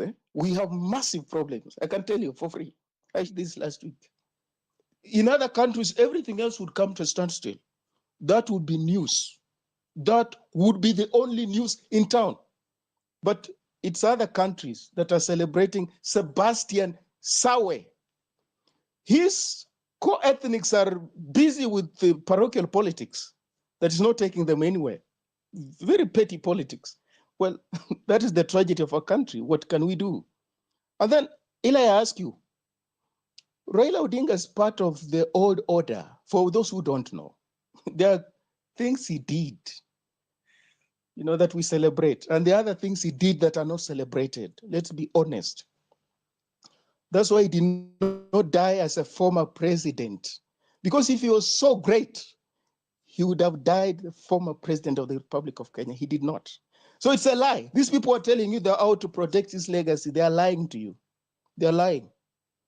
They're not being honest with themselves. He was not universally celebrated in Kenya. Let's be honest. So to say that you can use his legacy to propel you forward, you're lying, because he was divisive. Fact, wasn't he? He was divisive. So you're not going to appeal to the generality of Kenyans with that kind of agenda. But why would you go for that kind of agenda? Because you don't have an agenda of your own. Eli, are you getting it? You don't. You have not defined yourself. And that's why Obets, when he asks, what distinguishes this Linda Mwananchi? That question is not answered. What distinguishes you? It can't be 10-point agenda. 10-point agenda has got William Ruto in it. So it can't be. It cannot be something to move forward because William Ruto has got his footprints on 10-point agenda. The individual you want to get rid of. So how can you take, his brainchild and say you're carrying for? Can you see how counterintuitive that is, Eli Obets? It can't be. So are you suggesting, in your view, that none of the current political outfit is offering Kenyans that Mwananchi protection that we are seeking for? Because I'm a bit confused. What is your issue? They are not. It's not a rhetorical question. You can't be confused. I'm very crystal clear. You cannot be confused. I'm crystal clear. None. It's not confusion. But when you look at our historical politics, and allow me to engage you, Kidogo, Western, when you look at our historical politics, all our politics has been organized behind individuals. It is not Raila. It is not Martin Shikuku. It is not even Mwai Kibaki, Uhuru Kenyatta. And to mention just about a few, even the current incumbent, it has been about individuals. People believe in individuals, and then that is extrapolated into political outfits. Why do you think this has to be different? How do you want to redefine our politics, sir? Remember, that does not mean that that kind of politics has served Kenyans. You understand? It has not. That's the point I'm making. That which you're saying is normative has not served the country. So how would you? Thus far. And therefore, if you're so desperate to get this government out, you cannot at the same time immerse in that politics. Because what you're telling Kenyans is that your pain, your suffering is not about to end. Let me put it to you simply. Perhaps you don't get me. So how then would you, and allow me to ask you this, how then would you compare the incumbent and the Linda Mwananchi faction? What are they doing that is not right that will see the current president out of power? Because that is the ultimate goal. No, it can't be that. That can't be the ultimate goal. It is the ultimate goal to have Ruto It out. cannot, because that was what happened against Moi. And those people, after Moi left, they fought. And they did not just fight among themselves. Their fighting spilled out into the rest of the Kenyan society. You don't understand that history? Yes, they were united against Moi, which was easier. Once Moi was out of the equation, it was harder for them to remain together because there was nothing to keep them together. They had to go hammer and tongs against one another. Okay, hold on that. Percolated into the rest of the society. Hold on that. Abaya, you've listened to Western. Do you agree that there's something you're getting wrong as Linda Mwananchi? What should be done differently, in your view? Abaya? Yes, I think there's something that Western is missing, and you cannot compare the character of William Ruto with the people we have in Linda Mwananchi. I think that you're going in the wrong direction. What we are actually looking at, this movement is growing bigger and better. It's even surpassing Sifuna and even Babu, we know, as themselves, because it is now becoming more of an avenue and a movement where people are coming to console themselves, out of the issues that they are facing as a country. And people are very desperate for leadership. You cannot tell me, because my Noella mentioned here that we are going to implement the 10-point agenda. William Ruto does not want to implement the 10-point agenda. That is why he even formed a committee just to pass time, and is fond of forming committees, committees to clean Nairobi River, committees to implement NADICO. Why do you need a committee to implement the NADICO report? It clearly tells you that it does not believe in what is in that report. That is why it has not been even been implemented. So the NADICO report is very clear, and the person who wrote it is actually a part of the leaders of Linda Mwananchi, who is Edwin Sifuna. So you now equating that since we want to implement the 10-point agenda, we are the same as William Ruto. There's a difference between Linda Mwananchi and William Ruto. Look at character. William Ruto is a politician and is not a leader. We want people desperate for leadership. That is why even when you see Linda Mwananchi coming to a certain town, there are people flocking there in large numbers. They are coming there because they are desperate. They want to see leadership. They've been used to politicians for quite a while, and now they want a new change. They want to see leadership and not just politicians coming in and selling words. Eli, while I just like to ask, the assumption I'm listening is that as it stands, the United Alternative Government and Linda Mwananchi, or the current ODM that it is now broad-based government, don't have any clue. And the best option that Kenya has in terms of our politics is William Ruto. Is that what I'm hearing? And if that be the case, why is there a noise around what the government is doing, the current regime? And has the quality of life of the Kenyans improved since this government has come into power? Or is it worse than it was? I would like to hear, I've always heard, there's a lazy argument, and I think I always deem it to be the case, the element of whataboutism and the suggestion that Uhuru Kenyatta is the reason we are here. Whilst that could be true, you have a man who campaigned for 10 years to progress this country and suggested that the man who was there before him was lazy and didn't know the job, but can't deliver. So how then would it be that he is probably the best alternative to any other political formation and is the best option? I'm just throwing that to the room. And I'm not saying I'm defending anyone or suggesting he's a bad one. Look at you trying to be too careful. Justice for all. I've never been careful. Not in that sense. I'm very clear. huyu kijana wekundu sijui nini imemfanyika siku hizi anakuwa too careful about this. Anyway, Eli, Mizani, Obed, thanks guys, and you guys are doing God's work and continue doing it. Unajua ukweli ni kwamba even those who are not political, and of course Mzalendo Trust tries to do a tracking of who has spoken in parliament, who has done this, what's the participation, how many bills you have brought in,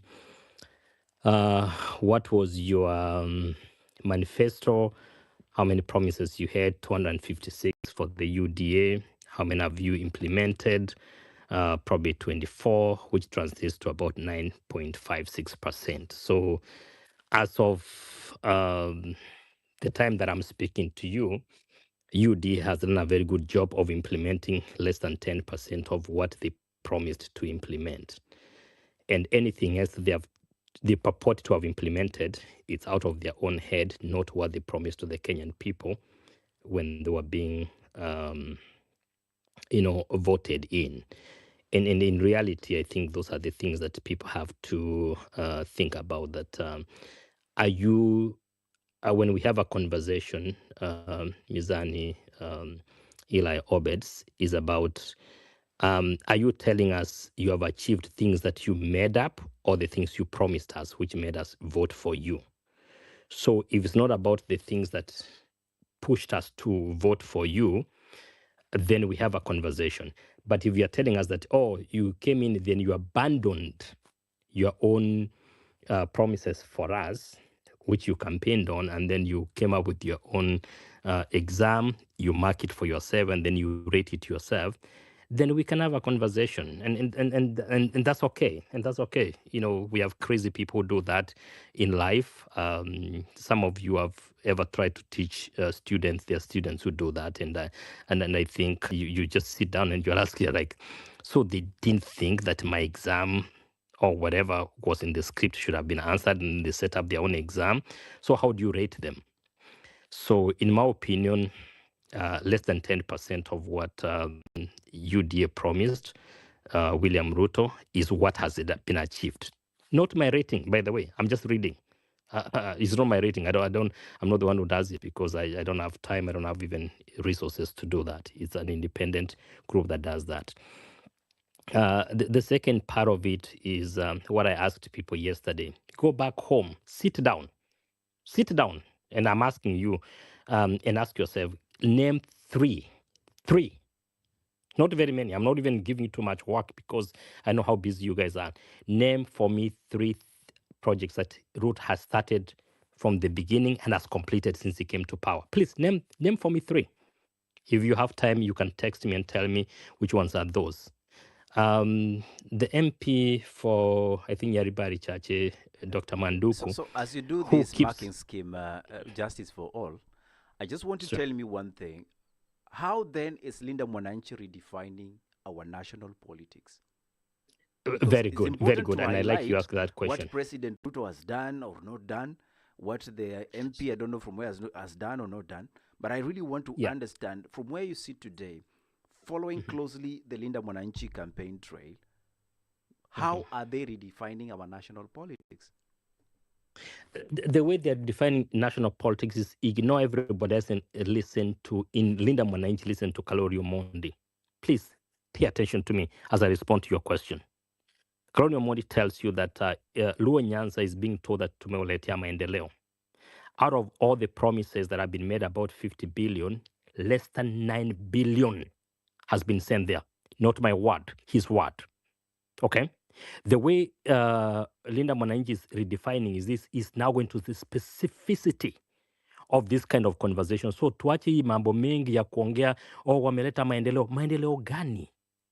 Ebu tuyataje na tuweke pesa kwa ile project. Tuseme wamefanya. So the only way Linda Mwananchi is redefining this is to go down and start telling the Kenyan people that huyu Ruto ameenda Nyamira County where I come from na ame launch university 3 times called Nyamira University. Never been gazetted, no budget for it, never started. But how So many do you times mean has the he people launched of it? Nyamira did not know So that that university has never been launched? So it's now yeah. the saving grace and amazing grace of Linda Mwananchi that is reminding them, by the way, hii university ina mara ya tatu tunapiga remix.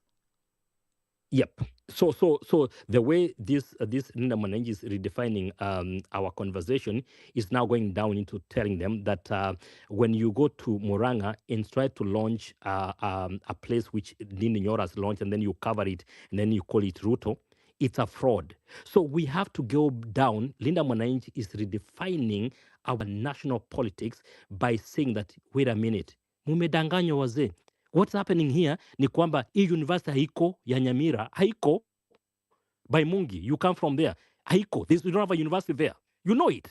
So does Lakini it imelonjiwa mara does ngapi? it Mara mean we tatu. don't read? So We what I'm don't telling, read. We okay. wait for mheshimiwa to come and tell us mumedanganywa, because justice. You know why I'm asking you these questions, right? I know, and I Fine. appreciate it, So by the way. why I'm also trying to persuade you to really help me understand what Linda Mwananchi is doing, and I'm not saying you're part and parcel of it.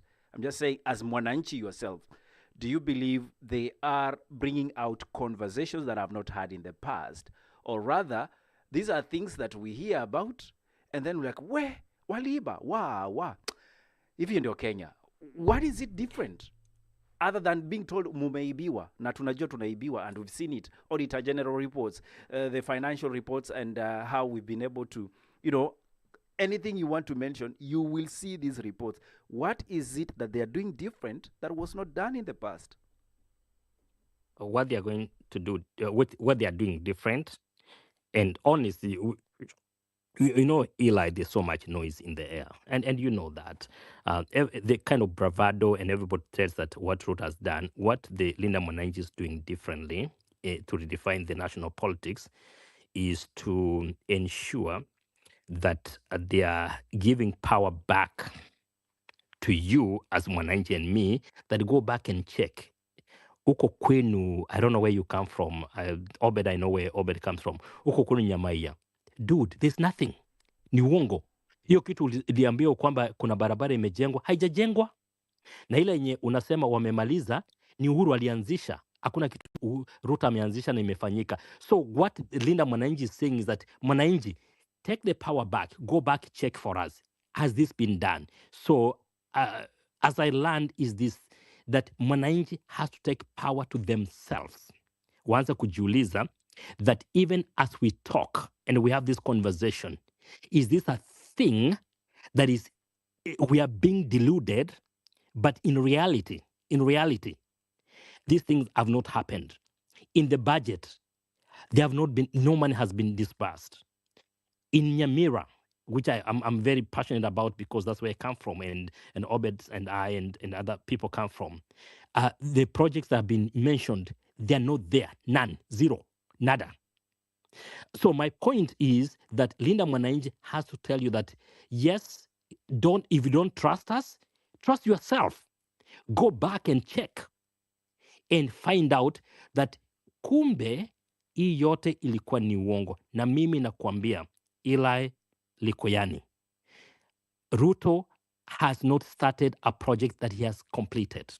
Not even in Mheshimiwa Dr. Manduku's constituency, where he says that there's 3 billion. 3 billion been launched, nothing completed. So we have to start distinguishing this, because nyinyi ni wasomi na mimi na watuma, and then kwenu murudi hapa museme ni nini, what are those 3 projects that your president Dr. William Samoei Kipchirchir Arap Ruto has started since he came to power, na amefanya na ikafanyika, na hiyo pesa ilitoka wapi? Na kama ukipata, tafadhali tuletee hapa tuzungumze. That is how we build a country. Lakini hii yote ya nini, I'm okay with the politics, and I'm very proud of the Linda Mwananchi rally in Kisumu. They did a very good job. But now let's go back to the trenches. And in my neck of the hood, Paul Nyamira, sorry guys, I land by saying nothing has been done. Thank you very much. You guys are doing God's work. Continue doing it. Bye.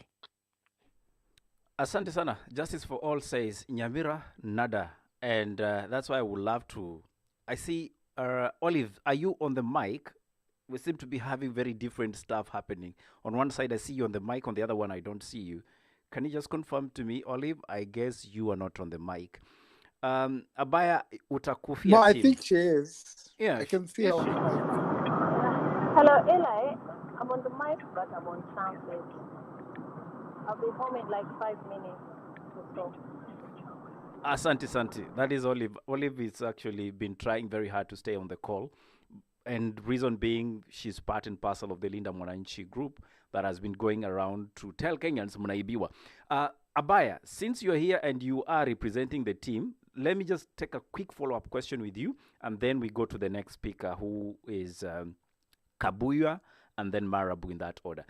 Abaya, accept this aspect of Kenyans feeling now you are opening their eyes to the reality about kuibiwa na kudanganywa kuhusu maendeleo. What is Linda Mwananchi doing different that has not been done before? Because if it's juu ya magari, you've proved to us it's not just Ruto that does that. If it is moving crowds, you've said you're taking this from the script of Raila Odinga, and they are students of Raila. What is it different this time round? Abaya. Thank you, Eli. I'll go back in history kidogo. In 2008, when Fidel Castro was stepping down to leave his brother Raul Castro to take over the leadership of Cuba, that information reached the then president of the US, George W. Bush, and what he said in reaction to that process of exchanging power, he said that what Cuba had done was replacing a dictator with another dictator. Right now, as we speak, and to answer your question, what Linda Mwananchi is doing differently, Linda Mwananchi, the two gentlemen who are steering, who have been said to be the face of this Linda Mwananchi, Babu and Sifuna, know very well that without the people, they are nothing. And I will repeat, they are very clever people, and they know that without the people, without the numbers, they are nothing. And that is why they've been very keen at listening to the people. What do the people want? Unlike the leaders that you've mentioned, the likes of William Ruto, Ruto does not ask you what you want. He does what he wants. So on the other hand, Linda Mwananchi is actually showing us that a government is actually formed by the people, as it is well stipulated in the preamble. So what Linda Mwananchi wants to do is actually replace William Ruto, and not having him go is to replace him. Replacing him means we have to replace the entire system that he holds. We have to replace the people around him, make sure that nobody makes way back into government.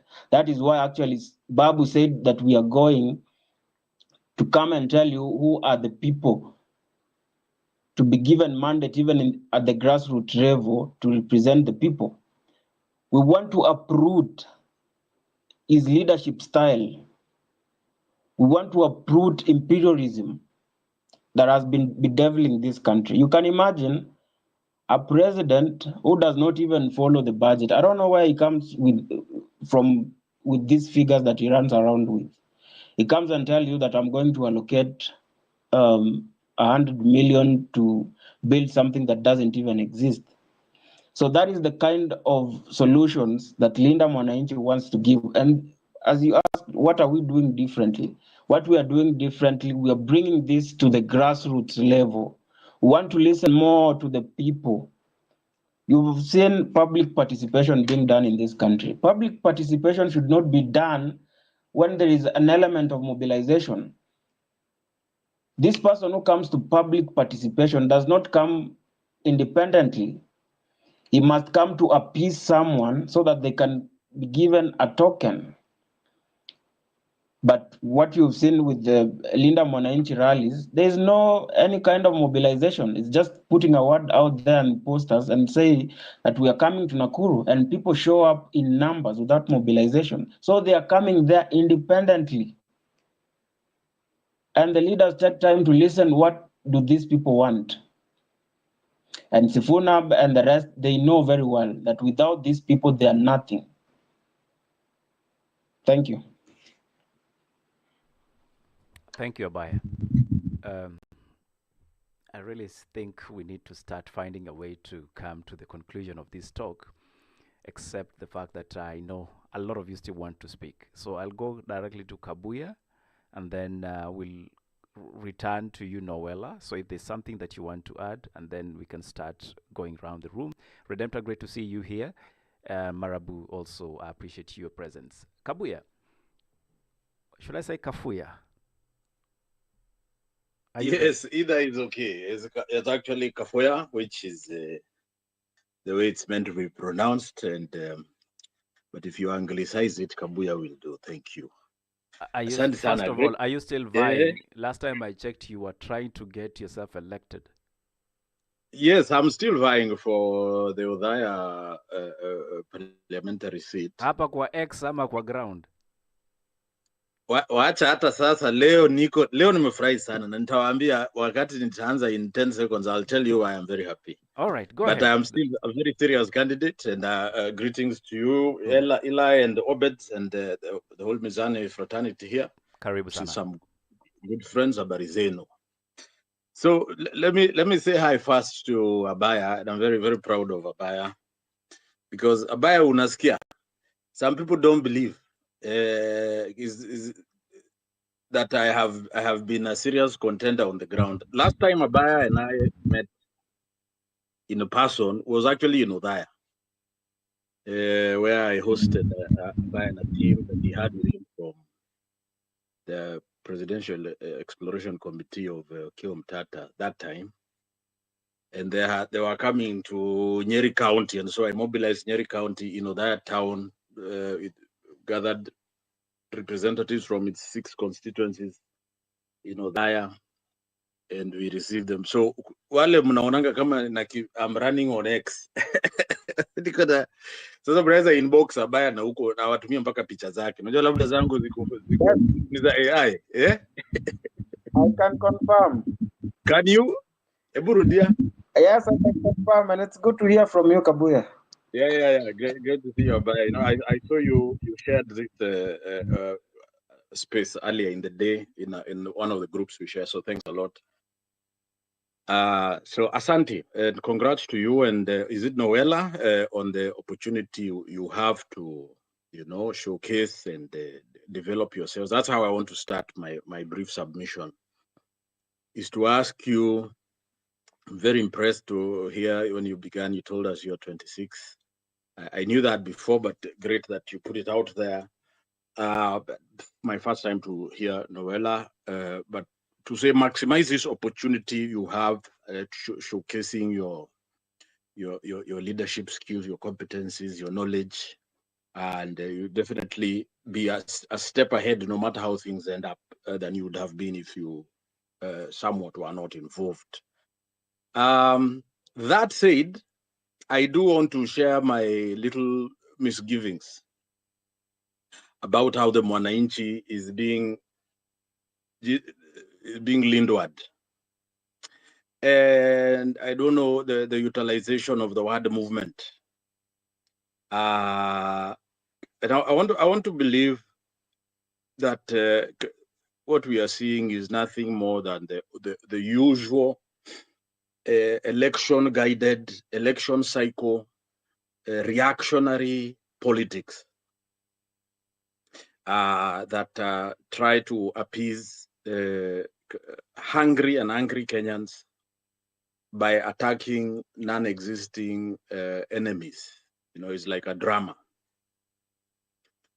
Because when we look at Kenya's problem really is known from when we became a nation called Kenya, a people branded as Kenya, is class struggle, which was a problem introduced to us by the imperialists who came, as I did in a few other colonies. It's a problem of many human societies going back, but it's a problem we still have. And once in a while in this country, we are almost breaking out of the matrix. We're almost realizing, this is a real deal here that we need to fight. And then suddenly, we are drawn back into some made-up games. Tribal cocoons being the best format of the game. The second one is made-up enemies, who we know as one of the people who spoke earlier helped us to understand. These are really friends. They're in a world of their own. That's the class division. They're in a world of their own. They attend each other's weddings. They're not simply weddings. They have a lifestyle that is cemented. And this is what you call the comprador bourgeoisie. This is a class that is a buffer between global power or global interests and the local rabble. The rabble, the Mwananchi, the common Mwananchi, who does not know his right hand from the left hand. There's this buffer that should be able to master the language of the Holoi Poloi, of the Wanjiko, and use this language to make Wanjiko feel like they are being understood, while at the same time, they're also able to understand the interests of a few global interests and maintain that politics. It doesn't matter who comes in, who leaves. And I have a theory that every few decades, we hope the matrix almost catches a glitch, and we come out and look at it. Whether you call it the struggle for independence, you call it the second liberation, the independence struggle of the 50s and early 60s, the second liberation struggle of the 80s culminating in the 90s, and 30 years later, maybe what we saw in 2024, 2025, as our young people went to the streets as something kind of simmered and exploded, and we almost saw what the matrix was, and then suddenly the major distribution of a blue pill, and we were back. Allow me to say that I do think Linda Mwananchi is reactionary. It's reacting to a crisis of the death of Baba. It's also a secondary reaction to how Baba himself, before his passing, was reacting with William Ruto to that manufactured crisis of Rigiji. Even the Rigiji itself crisis was also created to remove our eyes from that moment that we came close to in 2024, 2025, when we saw what this country could be, when we saw the animosity, when we were calling really to account. And I want to disagree with my very good friend, Justice. As we agree on many things, and we also disagree on a few.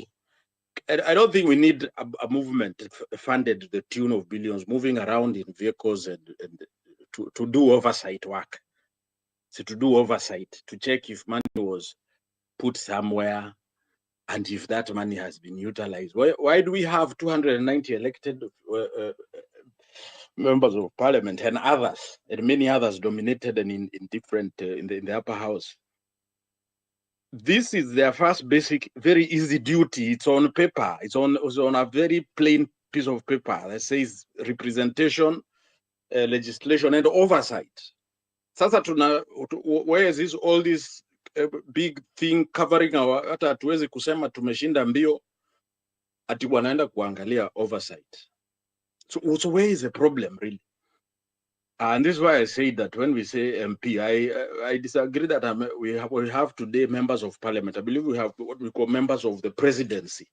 To elect someone who goes in and is captured, na anakuwa is a member of the presidency, to come to the constituency and say nilikuwa na mkubwa na nimeongea na mkubwa, and that type of what we may call state capture or parliamentary presidential capture of our members of parliament, where they go and they become captured. I don't think what we are observing is any different. I think what we are seeing here is an expression of boardroom politics that is going on.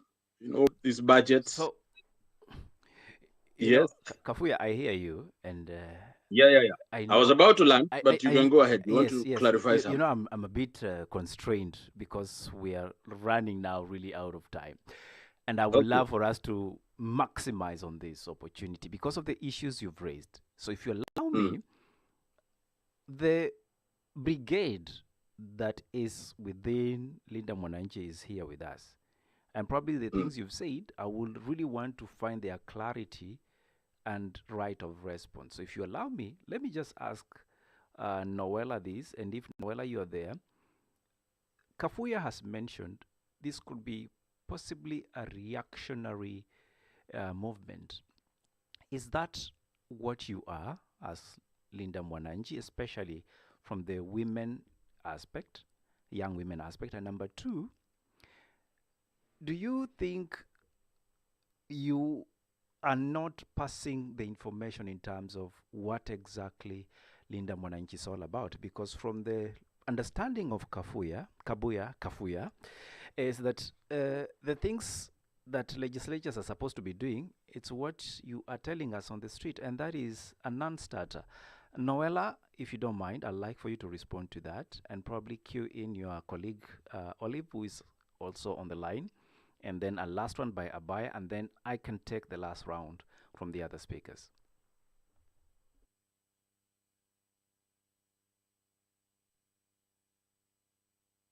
Seems like we don't have Noella. Olive, are you there?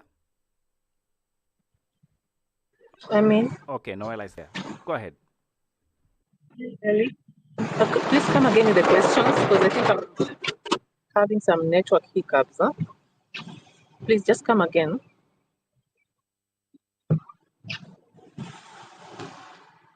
Ellie? Yes, can you hear me, Noella? Yeah, I can hear you so now. It's just Please a follow-up. Okay, I think it will be better once you're in a silent place, then I'll come to you. Allow me to go to Abaya. Okay. Abaya, if you can hear me, you listened to Kafuya's submission, and he's asking, what is this Linda Mwananchi all about? Because it's more of a reactionary political chant. Is that what you see Linda Mwananchi as? And number two, do we really need people to invest in millions of money to run around in rallies to tell us tunaibiwa? Or is this a misrepresentation of what Linda Mwananchi is all about? Abaya. First of all, I think everyone would have their own interpretation of what Linda Mwananchi is. But of course, Linda Mwananchi is a movement on its own, a movement that has been formed, that is now on its building process. I wouldn't really want to say that it has now reached a certain, because even if when you look at it keenly, it doesn't have even structures. So at this point, everyone would want to look at or interpret Linda Mwananchi in their own ways, and that is the beauty of our democracy. And when you say that your last question, you said that do we need people to run around using millions to come and tell us our problems? Remember, these people are also in parliament. So I believe that is part of their roles as part of the oversight. So them going around the country to tell the people that this is happening and that is not happening as it was supposed to be, or as it was supposed to happen, I see nothing wrong there. Because at the end of the day, we want to reach everyone, even including at the grassroots. There are people, I can tell you, for instance, there are people who do not even understand what this government has done to them, starting from the overborrowing that they have done. As we speak right now, I was checking the figures. William Ruto has borrowed over 4 trillion in a span of 3 years. So when you tell them, they'll have more reasons of not voting for this government, because if we give them another chance of coming back, and given that it will be their last term, it will be suicidal to this country. So Linda Mwananchi going around the country telling the people exactly what the government has done, for me, I see no problem in that. All right. Thank you very much, Abaya. Whose mic is on? Okay, Abaya, I seem to be Eli, having problems. Yes, Obeds, go ahead. so I think I'd like to hear what Redemptor has, and I think it's important to have that voice. I don't know if I'm cue jumping, but I'd like to allow her to speak. One, because I know she comes from a human rights front, and especially issues to do with extrajudicial killings, and she's done an excellent job. Redemptor, thanks and nice to see you. What do you make of the Linda Mwananchi? What are they doing? And is William Ruto the best alternative? Because they don't seem to have an agenda, as it's been said. They're only saying one term. I don't want to jump Marabu. I would still, with your permission, I allow you to speak, then I'd have Marabu. There's a good reason for that. Marabu, thank you for being a gentleman as always. Yeah, because these days I'm finding myself quoting Marabu even in my head. So I appreciate all of you. So he's gonna give you notes. We can allow him to go before you. Then. No, it's okay. It's okay. Let me go. I say that because he says I held a space recently, and he said something so profound that I would want to start with it, because he said wrongly. He said, I don't think we are at a place to convince anyone anymore about Ruto first or second term. I think everyone has taken a stand up to this point. And so I've listened to the space, and I appreciate all the speakers. And I want to draw on something Rasji said when he said all these rivers eventually will end up in Indian Ocean. And I look at this, it's okay to be a hopeful cynic in terms of when you see them all excited and seeing the rallies, there's a part of you that becomes very cynical. And you are like, I've seen this before. But because we are on Linda Mwananchi, let me tell you what Linda Mwananchi has done to redefine our politics.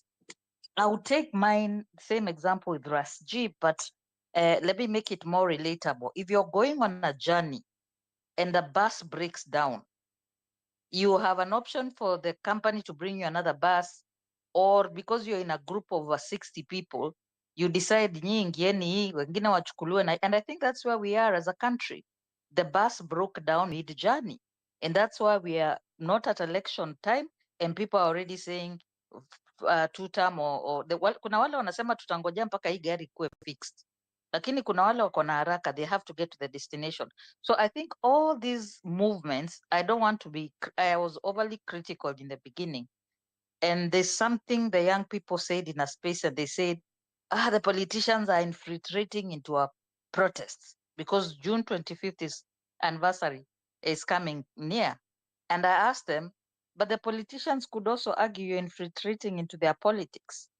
So you cannot misplace these people who have been doing this for 20 years. And so when you see them kivumbi them, they probably, because of classism, them watachukua Ubers, watachukua kahaya, watachukua chopa.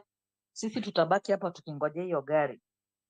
But what has happened? What has changed? For one, I was young and now I'm old. I never thought I would live to see the son of Jaramogi, the first prime minister of Kenya, being told to go in Kisumu.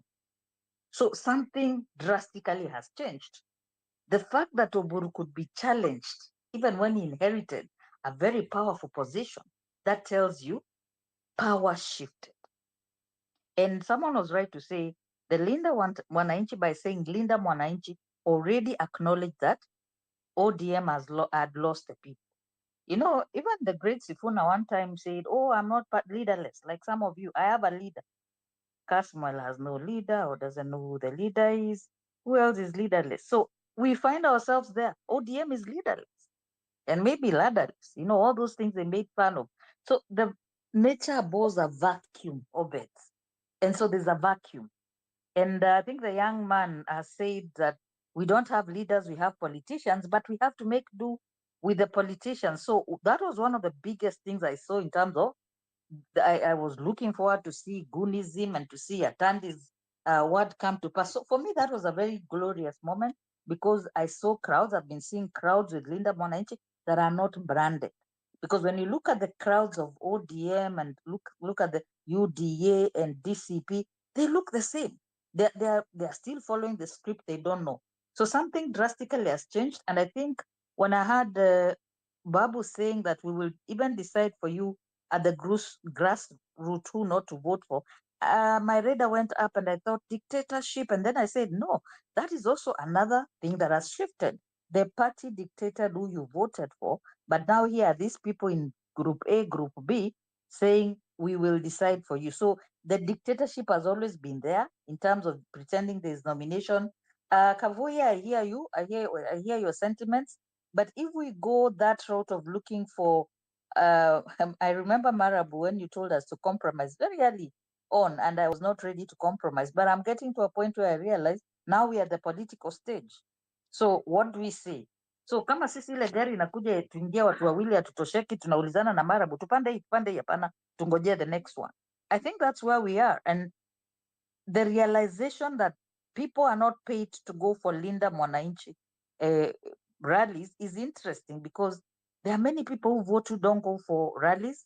There are many people who vote who will not go to State House.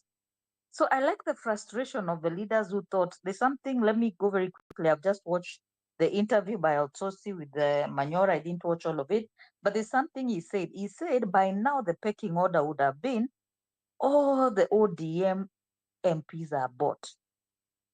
So I told you over a year ago that this is not even a marathon. I told you this is a relay. So anybody who is compromised, bought, ameshiba, will have to drop the baton, we pick it up, or they pass it on. So I think Linda Mwananchi is redefining the politics in a way. We don't still trust them. We still have a trust deficit in this country. But I think at the end of this, we are all saying we want a leader. I think there's a vacuum in this nation. And so when Raila died, we didn't know where we would go from here. The same thing I keep asking those people who come mockingly and say, if not Ruto, who? Then I ask, what if he dies? I think what Raila's death has taught us is, if we put all our hopes in an individual, if we saw Sankara, we saw Patrice Lumumba, they were too eager to say what they will do to the Muzungu, and the Muzungu did them.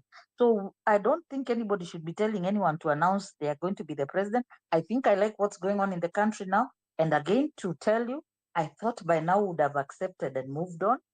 The fact that Kenyans have not accepted and moving on, this Woye pity party mentality that we go and sympathize with the person who's been aggrieved. It was Gashagwa, now it is Sifuna. How about it is the people? How about the pity party or the empath or the sympathy is for ourselves? The realization, oh my God, we have been tumedhulumiwa kama wa Kenya. We woye ourselves enough to pick ourselves up and say, we are going to listen to all of you. But at the end of the day, we are the ones who will decide if you're worthy to be our leader. It's interesting to watch. My greatest celebration, let me say, was that nobody died in Kisumu. So for that, I am really, you said human rights. For that, I am very grateful. In terms of, if it was goon meets goons and they Choma two pikipikis, they did a good job in terms of, it would have been such a bad picture. We still continue to mourn the death of the young man in Kitengela. That was uncalled for, that was unnecessary for him to get killed. So I think we are in a good place in terms of who next. We saw kizaza ya DCP kakuja kivumbi, something else came on. I think it's gonna be subtle. We might even end up just getting a house, someone who's a housemaker, a homemaker, or a comedian, the Ukraine people, and make them the president. So I like that the regime watchers, sympathizers, they never sleep. And when you listen to their voices and when you listen to their comments, because we are at a place of discernment, you feel the hatred in their voices. You feel the desperation in their voices of, kama si Ruto nani, kama si Ruto ni sisi tunaamua. I think that's my submission.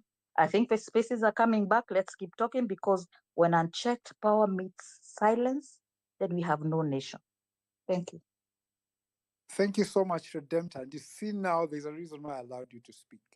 Spoken eloquently and in a very nice way, that it's a season that still there's no clarity.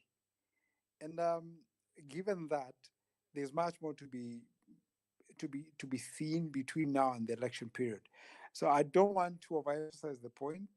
Marabu's talk, it's your turn, and I hope you have something for Redemptor to pick from you, maybe for today or another time. Well, greetings, Obed, Mizani, Redemptor. I hope I'm coming through. Can hear you 100%, Marabu. Yeah, Obed, so less than a fortnight ago, if you are a keen follower of news and conversation, especially on the national television, you would have come across professors, doctors, goons giving warning to the Linda Mwananchi team not to go to Kisumu. And this had taken traction, especially with the government sympathizers, because they did not want Linda Mwananchi to go to Kisumu because it would expose the nakedness of the king. And they were avoiding this at all costs. And you would hear people calling themselves professionals, doctors, I don't know in which fields, claiming that it was in the best interest of Sifuna to avoid the Nyanza region. What did our brothers do? They set out, prayed, and went. And what came out of that? The largest crowd that we've ever seen in a Linda Mwananchi rally in the heart of Kisumu, validating their hold on the ODM movement. And that is what the people who were warning them against going there did not want the country to see. The Kisumu rally, what it has redefined, as much as confirmed something that we knew, is that the people on the ground are no longer with the leadership. The people on the ground are looking for an alternative.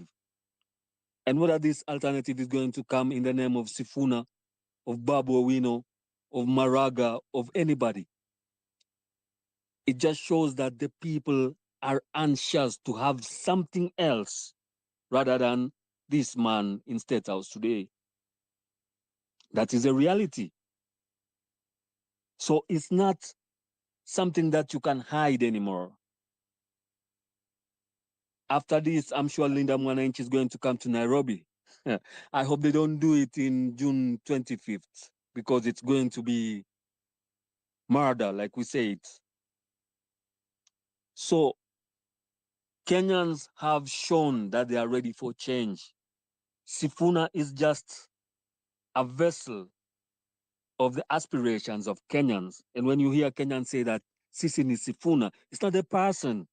I hear my friend Western say we are about personality. It's not about personality. We have taken a person and we've made them an embodiment of our plight. Should be so simple for somebody in academia to understand this. We are not following a person.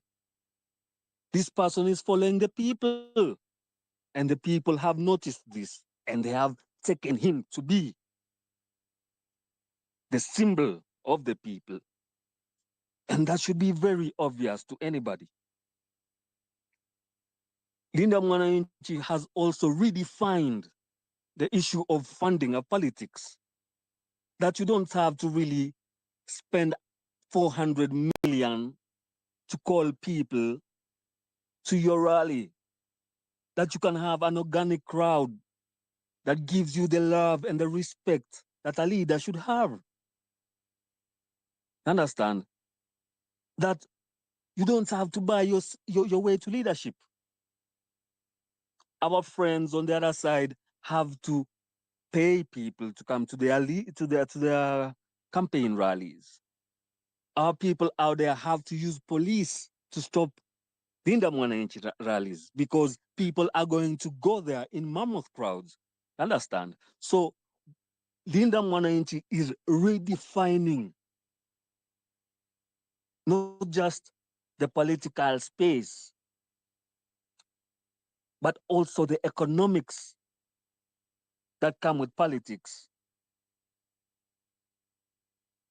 And it is good for us because the incumbent is going to spend billions campaigning. We on this side are going to do it out of love and still win. So Linda Mwananchi has changed, shifted the paradigm. What has it redefined? It has redefined the age that you have to be old and be called Doctor Who, Dr. Oburu, Dr. Ruth, or Dr. Matiangi to be somebody in this republic. No. But we say that young people come. And you speak, you see the ladies that they carry there, the Abizuena, the Gen Z buddies. People who come out of nowhere and they're given a chance to be part of this movement. You think you can go to Linda ground and you've been given a chance for you to speak out of nowhere? So Linda Mwananchi has redefined politics, brought it to the ground. And if you ask me for my honest opinion, I would say this is about micro and macro politics. That Linda ground, UDA, they're dealing on the macro politics, the big people politics, the politics of the ruling upper class. But Linda Mwananchi has come to the micro politics to deal with the little person, not just out of conjecture or sloganeering, but in reality and out of love. And the people see this and they replicate it and they show them love in return. And this is how our country is going to be made. We don't have to reimagine that these people don't have their policies, don't have what they want to do for Kenya. It doesn't start like that. Building a country starts with an idea that people can coalesce about, that people can relate to, that people want to own.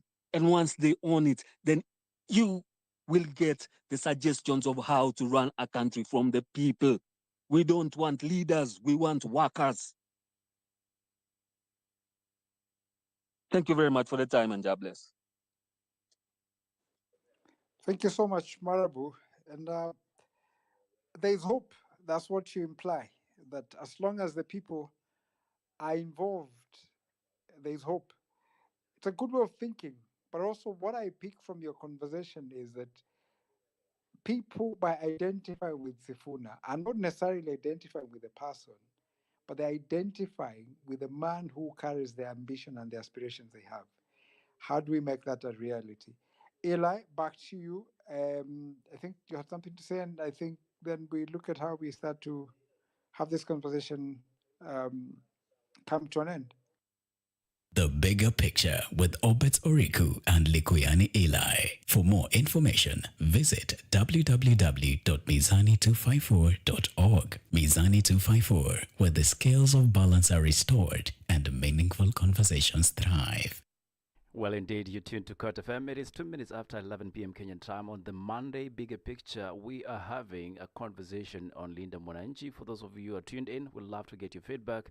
You can always do that on +254 7143 8277 on WhatsApp.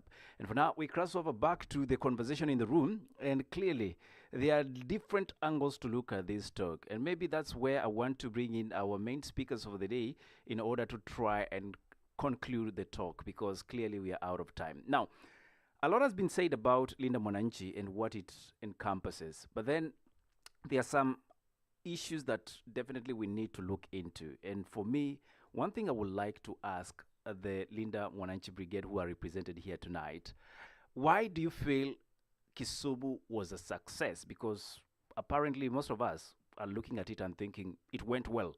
At least I agree with Redemptor, my sister, who says we were very happy not to hear that anybody lost their lives in Kisumu. I will start with you, Noella, if you're able to join us on the mic. If not, just give me a thumbs down and then I'll see what to do. If not, we'll have, of course, the man who has been holding the room for all of us, Abaya. Abaya, if you're there, I believe it's your time to pick up the mic. Yes, thank you.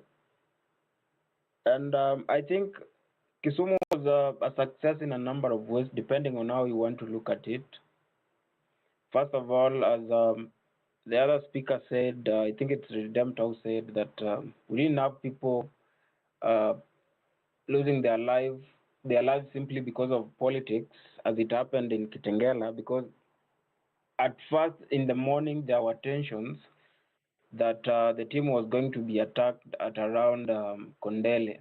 So that was a success in its own.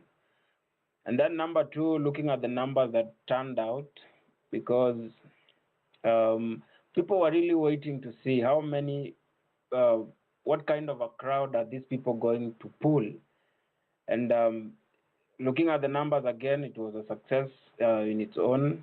And of course, it happened as a, of course, this was politics. And as a politician, you want to take over the narrative. And it has been talk of town since yesterday. And people have not stopped talking about it. That is a success on its own.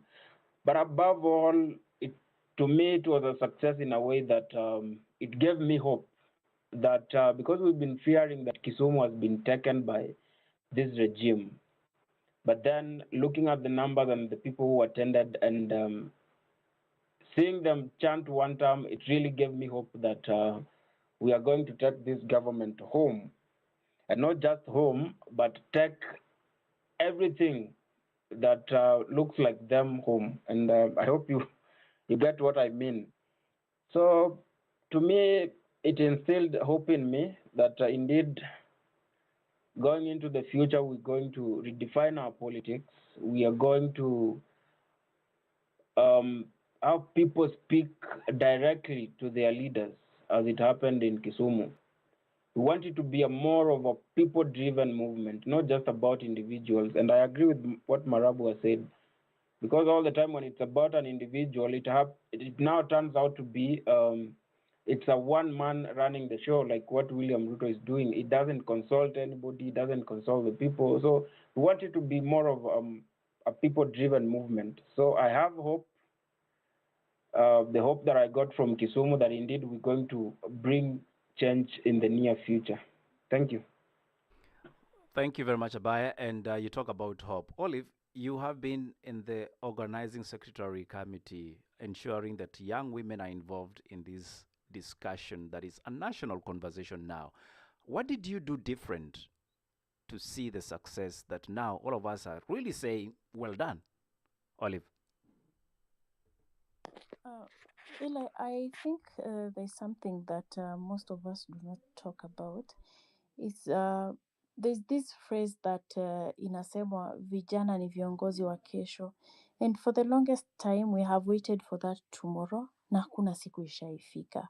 We see the likes, I wouldn't want to mention names, but he wears purple. I mean, you have been in that office, you're blocking the young people from getting in office, while we have the likes of Bwana Orengo, who's actually trying to hold the young men's hand, like he's guiding Babu and Sifuna, showing them the right way to go.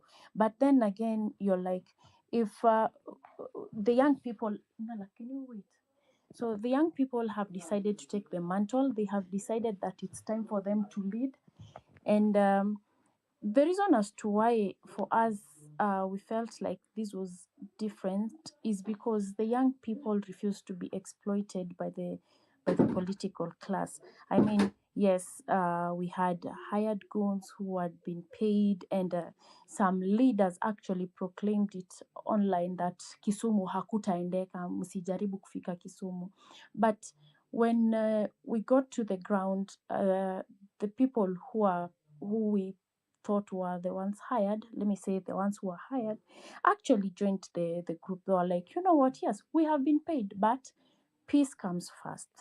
The young people are woke. They have decided that it is time for them to show that these leaders, enough is enough. You're not going to use us. You're not going to pour our blood in the name of protecting you. So, and that is one thing that Linda Mwananchi is very, very straight about, that it is us, we are not just defending politicians, but it is about defending the citizens of the Republic Kenya from bad leadership. We're also standing against corruption, and then we don't want Kenyans to feel like they're being silenced, ignored, or mistreated, especially the youth. When you look at the Linda Mwananchi Brigade, the youths have been given a very big platform. Let me say that, because the likes of Bwana Orengo, he says that he's the acting party leader, but I mean, who are the people pushing the Linda Mwananchi forward? It is the young people. Sifuna, Kina Noella, they're holding women, like uplifting women. They're like, you know what, you need. Yesterday we were told, if you're not on the table, make sure you break that table.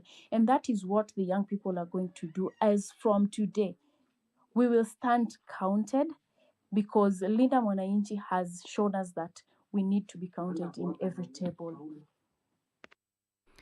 Thank you, Olive. You say it's no longer Thank you, about. thank you. Can I just cue you first, Keegan? It will be in order for us to do that, kindly. Thank you very much. Olive, I love the fact that you talk about the young people and the leadership. And of course, you talk about us being told we are the leaders of tomorrow, but today we are there. If you can't be on the table as part of the conversation, you are literally breaking it. Noella, you broke the internet with a lot of good images coming from Kisumu, and I really want to reiterate on that because of the very important fact that Redemptor shared.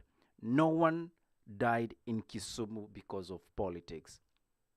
How did you get that right, Noella? No one was killed. No one was killed by government. Okay. Thank you. No one was killed by government or goons or any other political players. Noella, what did you get right? And has Kisumu set the standard for how we are going to engage politically moving forward? Noella.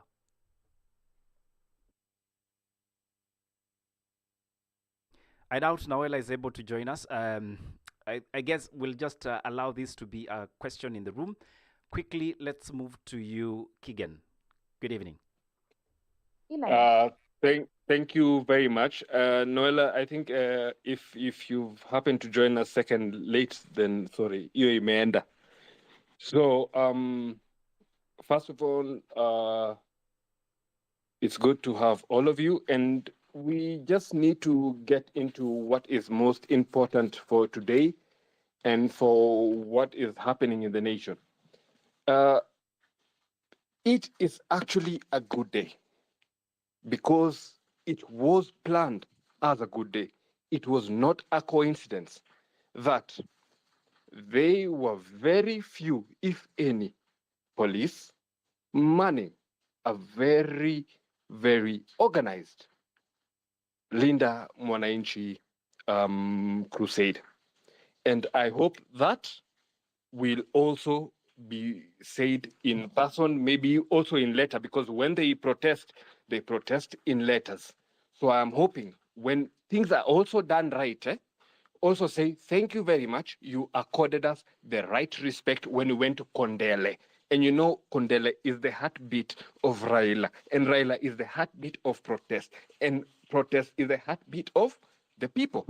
Now, Atandi, I want to say also, was out of his way, and we sometimes will let that take the better of us because it is all pure emotions.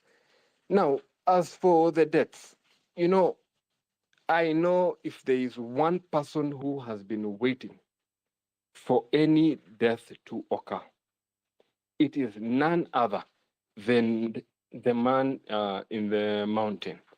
And I think for that one, we have caught him off guard because that will not happen. But, you know, there are big boys. Then there are small boys like Gachagua. Gachagua is a small boy because he was not nurtured by anyone. He is a test tube baby that was only used once. And only once for MP. And MP, he did one term, alafu presidency akafanya as deputy half term. But then, you know, are we we still have with to Linda look at. Mwananchi? I just want to So, follow Yes, you, so Kigen. yeah, because exactly. I'm going to Sifuna. Because I'm going to Sifuna. Okay, because of the luxury When of we talk time, about just go to Sifuna, it. no, Go when ahead. we go to Sifuna, and people will catch feelings out of this. But Sifuna Kigen, is just the hold. grade A. Kigen, listen.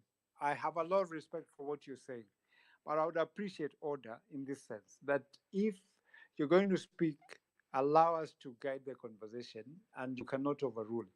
So my request would be, prosecute your point, but if you need to clarify, it's important that you do. I allow you to prosecute your point. Thank you.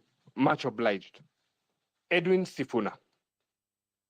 Edwin Sifuna, as far as I am concerned, is still the Secretary General of ODM. And his seat will always be there. However, we have some issue with how he is moving around with the people he is associating with. And those people can also give him a Kigen, crown. you have an issue with him as who? Are you a member of ODM or UDA? Or are you a member of Linda Mwananchi? You know, I could be a member of at least two at the same time. But let us talk about good PR. Let us talk about good PR.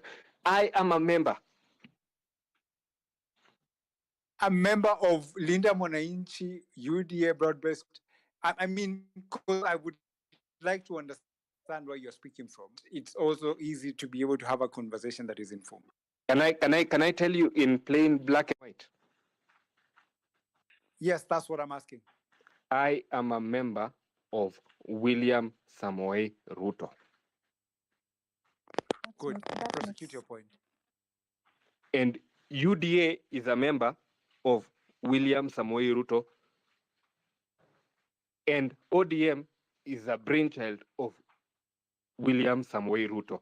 And I am Kigen Kimngeno Koech. Maybe. I hear you, Kigen. You know why we're having difficulty? It's because you are a member of William Ruto, and I didn't know William Ruto is a political party, but now I know. Thank you for the guidance. So that we can move forward, why do you have a problem with Secretary General, former Secretary General, because as it is, it's in limbo, Edwin Sifuna's Linda Mwananchi outfit? And don't you think they have actually raised the bar when it comes to public engagement? And why do you think they need to actually appreciate government for not killing its people? Okay, first things first. To begin with, Edwin Sifuna, on his own relation, has said that he is still the Secretary General of ODM. And I am on record saying that we respect him. And I have also said that even the outcasts or those newcomers with the tomboya type of hairstyle cannot be in any way in a position to try to call him out. I have been on record saying that because I respect Katibu Mkuu wa chama cha ODM. Secondly, these people are welcome back home. There is nowhere bigger than this. If you want political suicide, I already gave my alternative, which is something I know or I hope is being sought after right now, because what I say is not out of creation of air. It is well thought out. And my friend, I think we are not too foolish to say that all shall be well, so long as all is understood, because those people, even who are trying to be the guardians of the new outfit, you see now we still call it Linda Mwananchi, but where is that renaissance thing?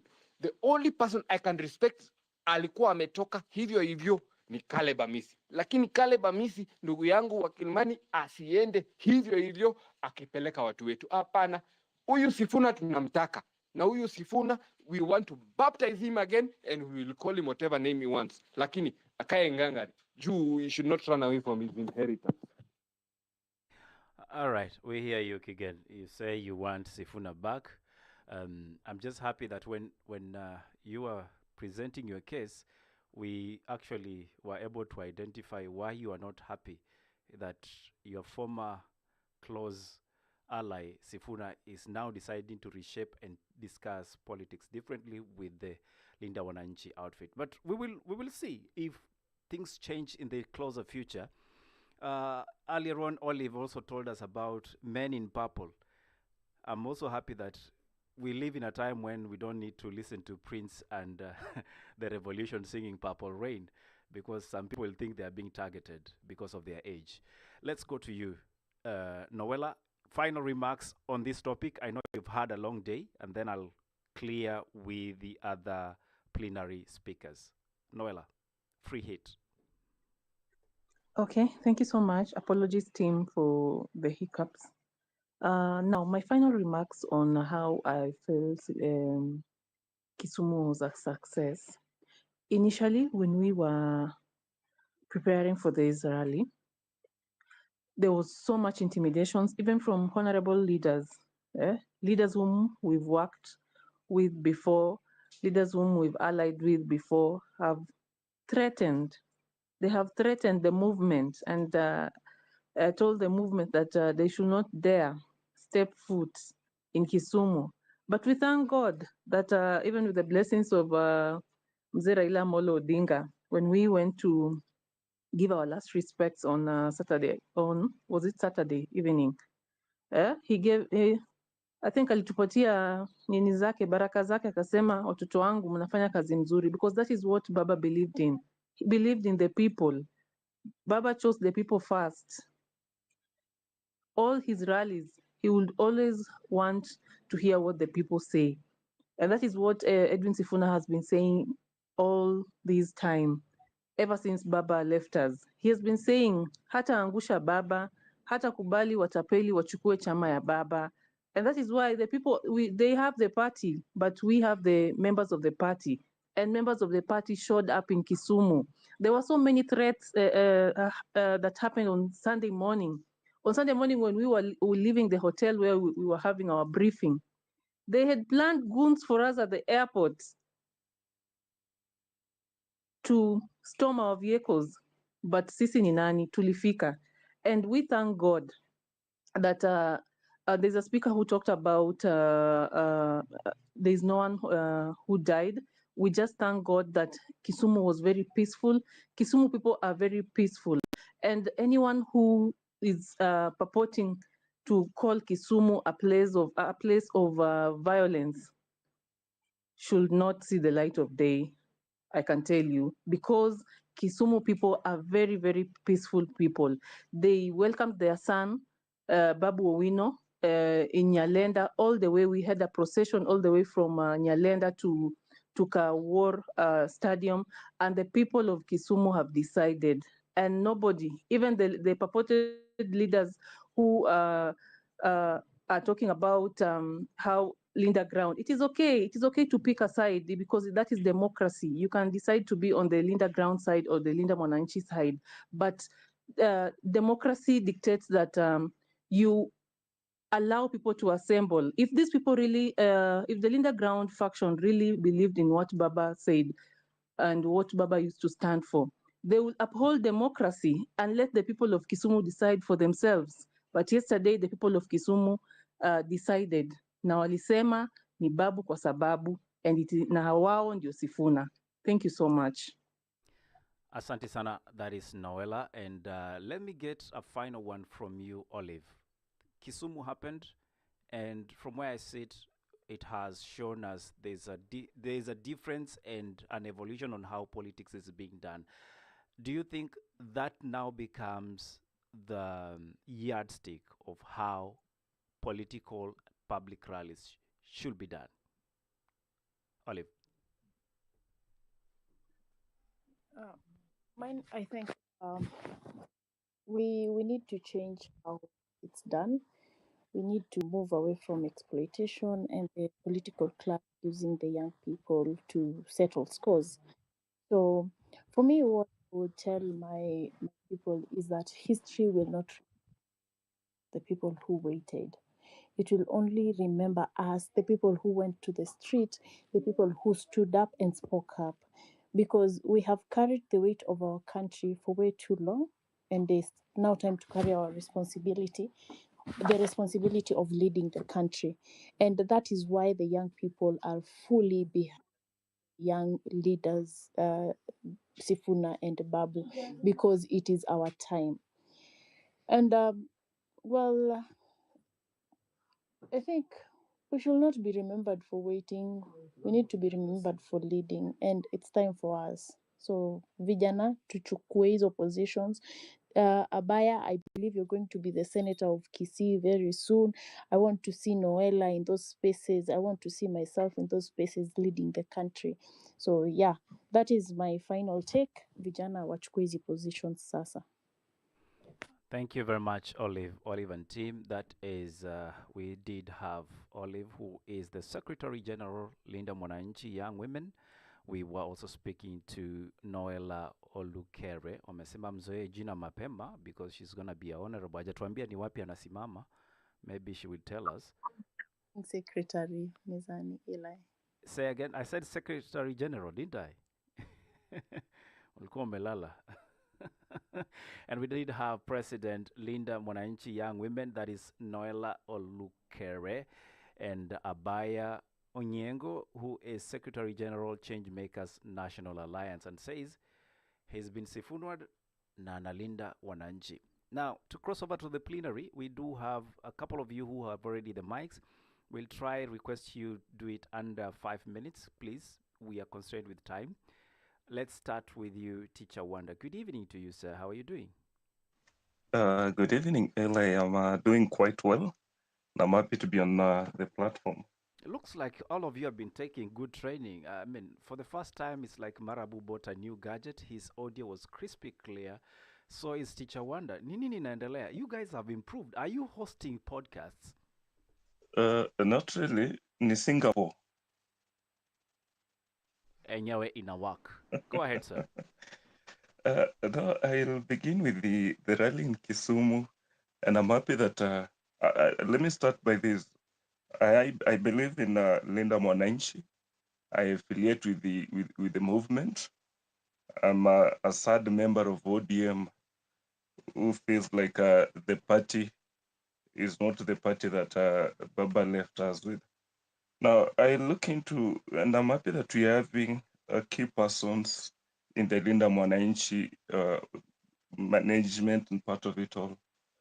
One, I'll be sad to hear as Linda Mwananchi celebrating the success of Kisumu just because it was peaceful.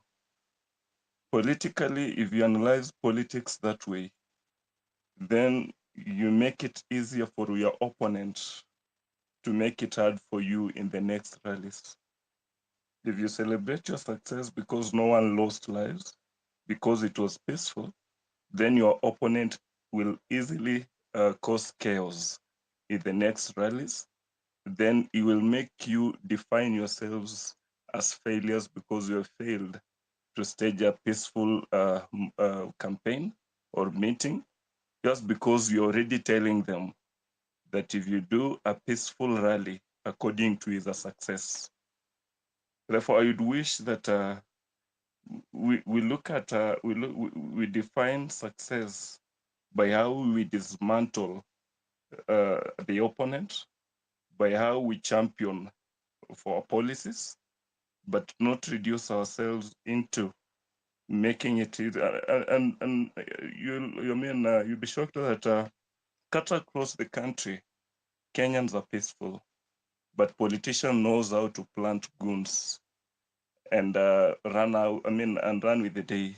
So they will plant goons, they will cause chaos, then they will define your team as not a peaceful team, a team full of chaos. you name it all. And therefore, if you make it easier for a person to define you as peaceful and chaotic, then you make the opponent win. Now, into these others, I'm one person who will clearly say I will not vote for President Ruto, and I don't. I mean, on grounds that it may be as an individual okay, but I don't agree with the number of persons that he's working with. There are times when I see people in the name of the bloggers being either this slogan of 527 shillings, of which if a few individuals can be paid to champion for a government cause. If as a government under the Ruto regime is when we are seeing goons and goons active, politicians now planting goons, the Chingororo and the Angolo Msumbiji are soon about to be the order of the day. Then to me, I don't feel like I want to vote you in as the father of the nation, because you are encouraging children in your own house to fight each other and tag themselves or brand themselves as goons. But still, I like this team. Like when I listen to Keegan's presentation, I really like the Ruto's team and how smart these guys are. At first, when they need to push Sifuna out came in, believe me, no, according to them, they needed an ODM that they could easily push and pull. But now when Sifuna team is working out, then they realize that this person is not one that we thought he is. So we don't want this person out again. We want him back. But as we want him back, we don't want him to go for the presidential seat. Because if we go for this seat, then it means this guy is more likely running away with Baba's zones. And if you run away with Baba's zones and run crying one term, then it makes sad for us. It only now needs a smart, united opposition to know how they play their cards and easily confirm it as a one term. As I yield on this, and I'm hoping those in the Linda Mwananchi have probably picked up a leaf on how they should define their meetings as a success and not a success. The other, and I mean, as I yield on this, there are few individuals that I still consider them as the coaches that will define 2027 and 2032 elections. And to me, these are the likes of Orengo, and I've mentioned this a number of times, the likes of Orengo and the likes of Kina Oparanya.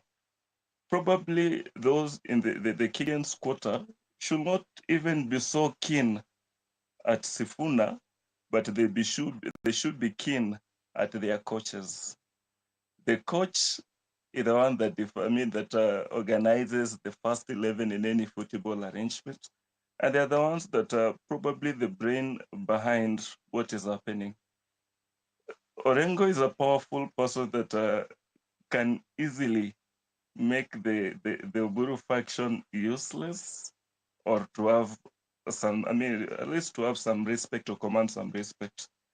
If today Oparanya does the same, that if it happens that the UDA, the broad-based team, itatokea tu waachilie Oparanya atoke, then believe me, know that the whole Western will be gone. And therefore, I would wish that whoever is advising or whoever is in this other quarter, though I don't believe in them and I don't support them, but if they were smart enough, they should not be looking at the likes of Kinababu Owino, but instead they should be looking at who is the brain behind the movement. The guys are okay, they are politically okay, but they cannot stand if their coaches are removed. If you win their coaches today, then you weaken that team. But it's my prayer that they don't succeed in doing that. I know if they succeed, then the Linda Mwananchi team will be weak. But if they completely don't succeed, then someone will have it hard to win in the coming elections. So allow me to yield on that one. Asante sana. That is Teacher Wanda, and you talk about the coaches and how to measure your success. Interesting take there. Let me get you to the mic. We do have Nasambu. Greetings to you. And Nasambu, since you're late, you know what to do. What do you mean I am late? Eh? Kwanza nataka kuchokoza kidogo leo because we are speaking about Sifuna, Linda Mwananchi. For once, Eli amekaa space paka almost saa 9. So we know who the movers and shakers in the country are. And I know what you're doing, but you have nothing on me.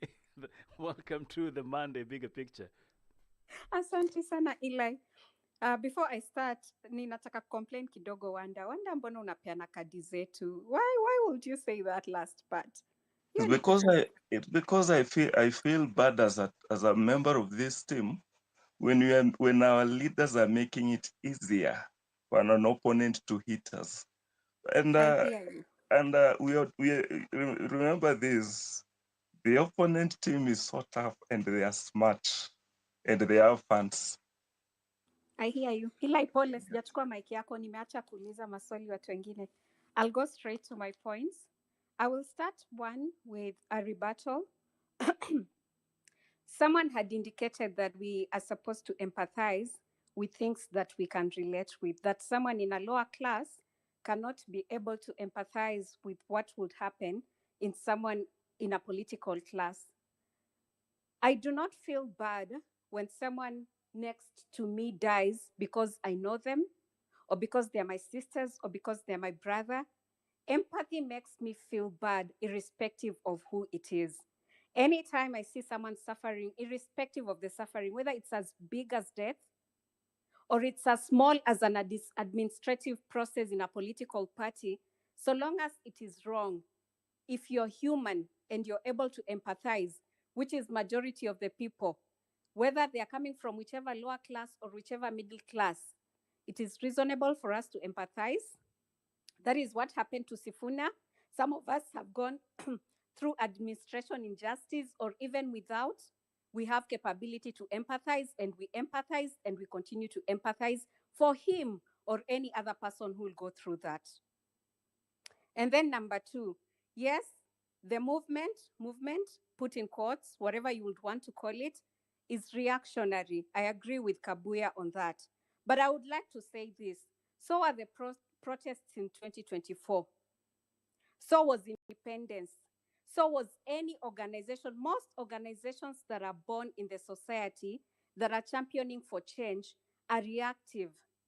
It is born because if anything is going wrong right now, it will make us rise up in one way or another, either through speaking in space, either organizing out of space, or going even bigger as Sifuna and Babu and the others have done, so that we can champion for change. So it was reactionary, yes, but I think it is morphing into something that is going to be good for the country. And in addition to what Marabu has spoken, many examples that Marabu has pointed to, I would like to point to one area, because we might look at this and just focus on the future and say, oh, tell us what you plan to do. Tell us where you're going to do. And we fail to see the value that this movement is bringing in this current equation. It might be part of the future, we hope so, but also it's doing a lot of this, or a lot of good in the current equation that I want us to point to. And for me, it is one thing. For a long time, for a very long time, we were being told, sisi ni watu wa X. Ground hatuonekani. There is, all we are doing is being X. Hata leo Kabuya ameambiwa ni XMP aspirant. Hata mimi nimeambiwa kitu kama hiyo. But this Sifuna's movement brought, wacha niseme Linda Mwananchi. Linda Mwananchi movement brought something. It has made people go into this, into like starting following political movements, attending those events, something that most younger people were not doing. Something that most younger people were not relating to voluntarily. But now mtu atalipa tiketi yake amue kwenda huko. And I believe for me that will translate even to voting. Because the moment you're charged and you're told what is wrong and you attend the event, you see what is not good, I believe that is going to that attendance is going to translate to a vote. So for me, that is the value I see through this movement. And the second value is just when you look at those podiums, you will see their podium is very crowded. It would have around 100, 200 people. Most of them are even standing. What does that symbolize for me? Inclusivity. Come all, come one. And you will see different age brackets, and you will see different genders, and you will see people without title, and you will see people without background. For me, that is the value that that is bringing to the equation, and I think it's important for us to point that out. And even as we continue speaking in these spaces, even as in our own individual capacity, we continue with different initiatives on to hold the government accountable, to hold the MPs accountable, to have people who have the manpower and the bigger voice and the money congregate and do the same things as we are. That is a plus for us. That is a plus for the country. And then finally, I'm going to finalize on this point. I think people, many times we say, oh, you're coming to me, you're asking me to elect you. What is the value that you bring to the equation? What are you planning for us for the future? And that is what I think today's conversation has been centering around. For me, I would like to say this. You look at the present action to determine what the future will be. And I am looking at some of the people in Linda Mwananchi, and I see what they speak to. For example, Sifuna says something as simple as right to life is important. Today we are here and we are saying the best thing that happened in Kisumu is someone did not die. We've been reduced as a country to celebrate lack of death in one political initiative. To have someone who keeps telling us every day, it is not normal for people to die. It is not okay for us to accept death and number it as every other statistic. For me, I feel like that is a symbol of what he's going to stand for in future. And looking at him also as he speaks in parliament about devolution, on matters accountability, attending Senate, as simple as attending Senate, because there are people who do not. Paid on a monthly basis, something around 700,000, but they do not attend. And we have someone here who we can see through their actions and maybe look at it as a symbol of what they're capable to do in future. For me, I think I am looking at that and it symbolizes what is going to be the future, because I cannot ask them for a manifesto right now as who? They are to give me a manifesto right now as who? So I see Ila's hand, and I'm going to stop at this point and say, Sifuna said, Sisi ni Sifuna. And the big thing he sees out of that is, even if he steps out of the equation, because we are many people who resonate with that message, a lot of us will continue with the message. So for me, that speaks to, we are not following a person, but we are following a principle, embodiment of the plight of the people of Kenya. If he steps away, sisi wengine tunaendelea. Pole Eli, I am stopping at that. Asante. Thank you very much, Nasambu. And I love the fact that you paid attention to my hand, because you realize we are out of time. Great submissions, great issues you're raising, and you just acknowledge wewe ama nyinyi ni Sifuna. We will see how that turns out. Wow, time is really flying. And apologies if I'm not taking any more mics. We can't do this the rest of the night, but I'm sure there are a lot of able space hosts who are also joining tonight, and I'm sure they'll be hosting spaces. We can always join and raise our voices, because we need to continue having these conversations. I would love to listen to one of the new speakers first. Edgar, if you don't mind, please don't exceed 5 minutes. The mic is yours.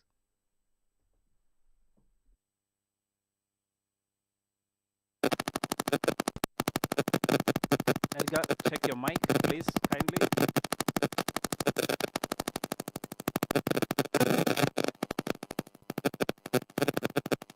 Eli, can you hear Edgar? Kindly mute Edgar from the mic, if you don't mind, Obets. I'm unable to remove him from the mic. A lot of noise coming from his end. Sorry about that, ladies and gentlemen. It happens a lot. Static voice and noise, especially when you are using a laptop to stream. Let's go to who is not yet spoken. I think we are around the room, But I'd love to conclude this by asking a minute from Redemptor. Then we'll have Western, and then we'll have Justice in that order. Kindly. I'll keep it short. I think even has come and told us Sifuna ni kama ni wao. And I said when all this started, I said the symbolism of one man is not that when you take that one. That's why I talked about Sankara being shot and Patrice Lumumba only being prime minister for under 90 days. I think someone has rightfully said that it's so interesting to see the smartest person in terms of strategy always focuses on buying people. And how many people can you buy? There are people you cannot buy. So I learned this conversation by saying, I think Obed's baited me by talking about right to life and people not dying. We are not accepting an assemble when someone saying hatukukubali mtu akufe so that Gachagua this, and that was really all out. You're acknowledging you refused to kill. You had the power to kill, but you didn't kill. So I wasn't going to that direction, not to stereotype. I think it was a challenge to me for me, it's a celebration because unfortunately, there's no value for life in terms of our need to stay in power. So I'll say this, when we started looking for leaders and people saw there was a vacuum and they said, now I'm the leader of the Gen Zs. The minute people didn't trust you, they dropped you like a hot cake. We are in an era of discernment that has never been seen around the world. There's social disruption going on. I think my minute is up, but I'll say this. I never knew I would live also to see people from the West, developed world, saying we are coming for your oil, we are going to do a Venezuela on you. There's just a level of arrogance of people who are all powerful when they start saying what they will do. And I think I'll always finish Marabu, and you guys know I'll always talk about matters divine, matters spiritual, matters mystical. So there's a lot of going on behind the scenes. There are people who will never talk politics, but they fast and pray for this nation. There's also the torch that is still torching us. I think the young people who died in 2024, 2025, they keep us going. Wanatumulikia the path so that we keep talking about that they did not die for us to go back to the tribal cocoons. And it's interesting, we talked about Linda Mwananchi, we've talked about going to Kisumu, and we've forgotten kuna Mudavadi na kuna Weta, so that for me, that tells you something shifted drastically. And it's the end of an era. Even if we keep comparing with 1992, 1997, it's a new generation. There's a dispensation and an awakening and discernment that has never been seen. We're also dealing with digital natives, and we are in a liberation moment. And nobody predicts what happens in this moment. No one predicts who they are going to put in their pocket, who are going to buy. I see that hand. Thank you very much for the audience. And yeah, Kenya is greater than just these few individuals. And I always say, because we talked about life and death, anyone wishing young people short life, we wish them a short life too. Asante sana Redemptor. I appreciate your submission, and I do hope that you have listened to what he's talking about, death and life. Weston.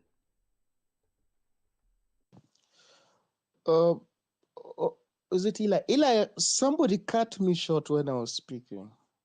They cut me short. That was me, because I needed to correlate what you're saying with the other speaker who was invited to give us their take on Linda Mwananchi. It wasn't intentional. It was contextual matters. Go ahead. Look, Eli, you can deny what is being stated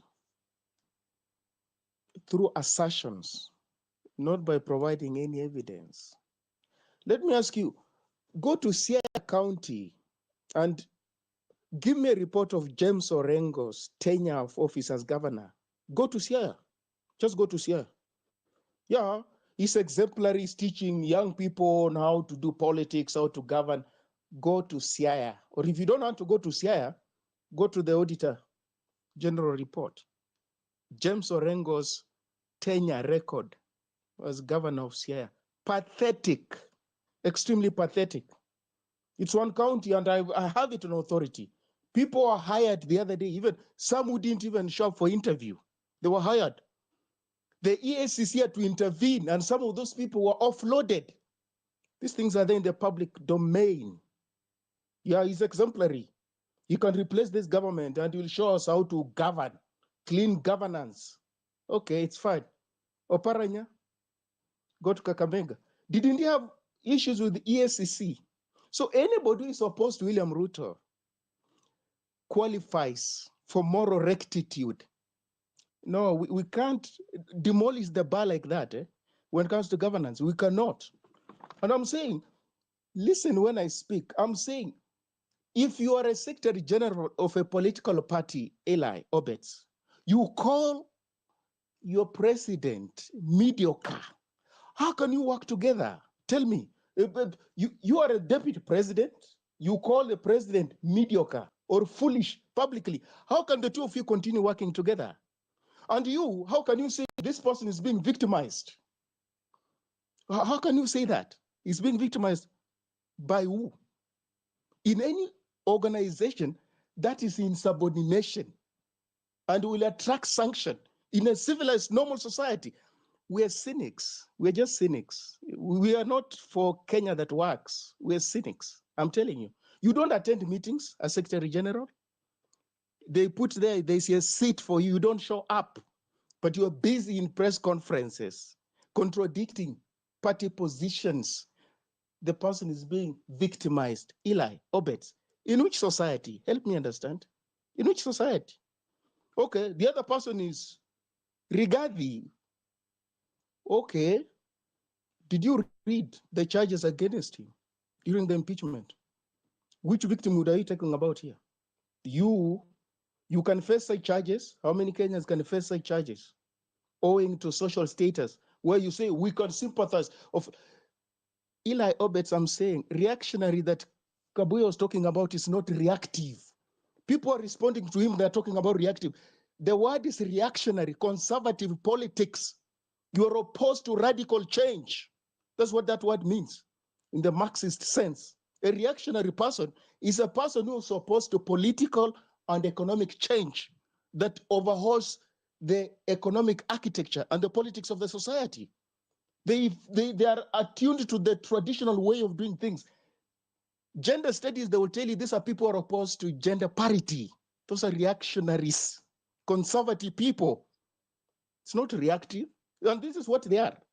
So Babu Wino will tell you about goons. The guy who was walking around the guns and shooting DJs, leaving them paraplegic.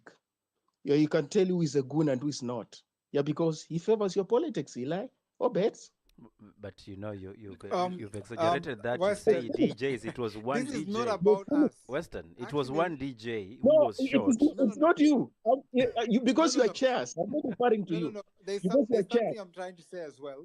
There's something I'm trying to say, and I respect what you're saying. However, what would be the solution? Because it's easy to point and say none of the people in the political class. Can I finish? Because you interrupt. Can I finish? It's not the what problem is. We are running of the clock. 8 minutes to end this show. We need you to finish. Let me complete. Please. Let me just finish. It's not what is the solution. It is this. Look at the logic. The logic is this. William Ruto is an unmitigated failure. But you can't bring people who are equally failed as alternatives. There's no logic there. It's not a real solution. This incumbent has failed the people of Kenya. Now you bring people who equally failed as alternatives. That's the question I'm asking. Is there any logic there? Is there any logic? A tire is deflated. You want to change, you go pick another tire that is deflated. Where are you going? Do you even know what you're doing? And then I'm saying this. Linda Mwananchi, any time you hear about a politician talking about protecting people, that's a scammer. Politicians never. What is your yardstick of failure? Because the persons of interest right now, and specifically, let me take one specific example, is Senator Edwin Sifuna. The other person of interest is President William Ruto and his administration. What metrics are you using to indicate that this one is a deflated tire? I said I'm not going to discuss politics or personalities. Hear me. I will not respond to that. So what are you telling us then? Because we don't understand you, sir. Oh, I'm talking about institutions. Didn't I say that at the beginning? So which institution is it that Sifuna is representing that is failed? That's my question. For president, a person who does not even have a political party. He doesn't have even members. He's not even declared running for president. You conclude already he's running for president. We didn't conclude that, sir. We didn't conclude that. So when you ask me, hold on, Weston. Where did you get that? Hear me out. Where? If you look at our topic, it's framed Linda Mwananchi redefining national politics. Now, if you decide to mention Edwin Sifuna and deflated tires and contextualize it with the current incumbent and say he has failed us, so these other people are not. I did not mention anybody. You are the one who's putting Sifuna there. But you say he doesn't appear in Senate sittings. He's appearing in TV interviews. ODM meetings, Eli, please. I know you are biased, you people, but can you just be logical? Biased. I am asking you a question to clarify. ODM meetings, not Senate meetings. ODM meetings. So why are you stating that you didn't mention him and you did? What do you mean? I did not mention him as a presidential candidate. And I'm saying there's a lady here who talks about sympathizing with Sifuna, and I'm saying Sifuna's tribulations are disciplinary in ODM. Hear me, they're disciplinary. Where his party has evidence to believe that he has gone against party protocol and values. That's what I'm talking about. You should know this. Isn't he facing a disciplinary? Is he a deflated tire that we cannot say or suggest is going to be the next one in line? Just move away from personalities. You can put the united opposition if that will make you happy. Remove Sifuna, put the so-called united opposition. I'll be off topic. I will be off topic. I don't want to do that. But there's no Sifuna here in your topic. So why do you invoke his name? There's no Sifuna in your topic. The Brigade is the non-poster faces are Edwin Sifuna, Babu Owino, and the young people that were on this X space earlier on. That is why we are pursuing that question. Then what is the issue with my submission then? What is the problem? I want to understand why you say they are not an alternative, because we've said they are redefining national politics. DJs with the guns that are alternative. Eli, please, can we be sensible as it's one DJ that was shot by. Yes, you want them to shoot 10, 11, no, that's 20. Not what I said. You are misrepresenting facts. That's the problem. No, but I'm saying you want them to shoot 20 DJs for you to understand. No, when you add S on it, it becomes more than one. It's a plural term. It's no longer one DJ. Sensible. This country cannot be changed when we're not sensible. That's what I'm saying. So if he shoots a DJ, do you know of a country where a member of parliament could shoot a citizen and they continue serving? Show me one country. In the last express, you said governments kill, so do politicians. So why is it different now? Because you see, the problem is changing positions. I said state. I did not say government. I said the state. All right. But we know the state. Is he part of the state? Is he? Is he the state? He's not. I said the state. You have interesting takes, Weston. I'll allow you to learn. Go ahead. Let me conclude. I think with due respect, I request for one thing. It's easy to make a point. We don't shout over each other, and there is no use doing what we are doing because we are wasting more time. I would appreciate if, Weston, you make your submission in the next 3 minutes and uninterrupted. Eli, let him be heard in silence and we conclude the space. Well guided. It wasn't interruption. I wanted clarity, which was not provided. Thank you.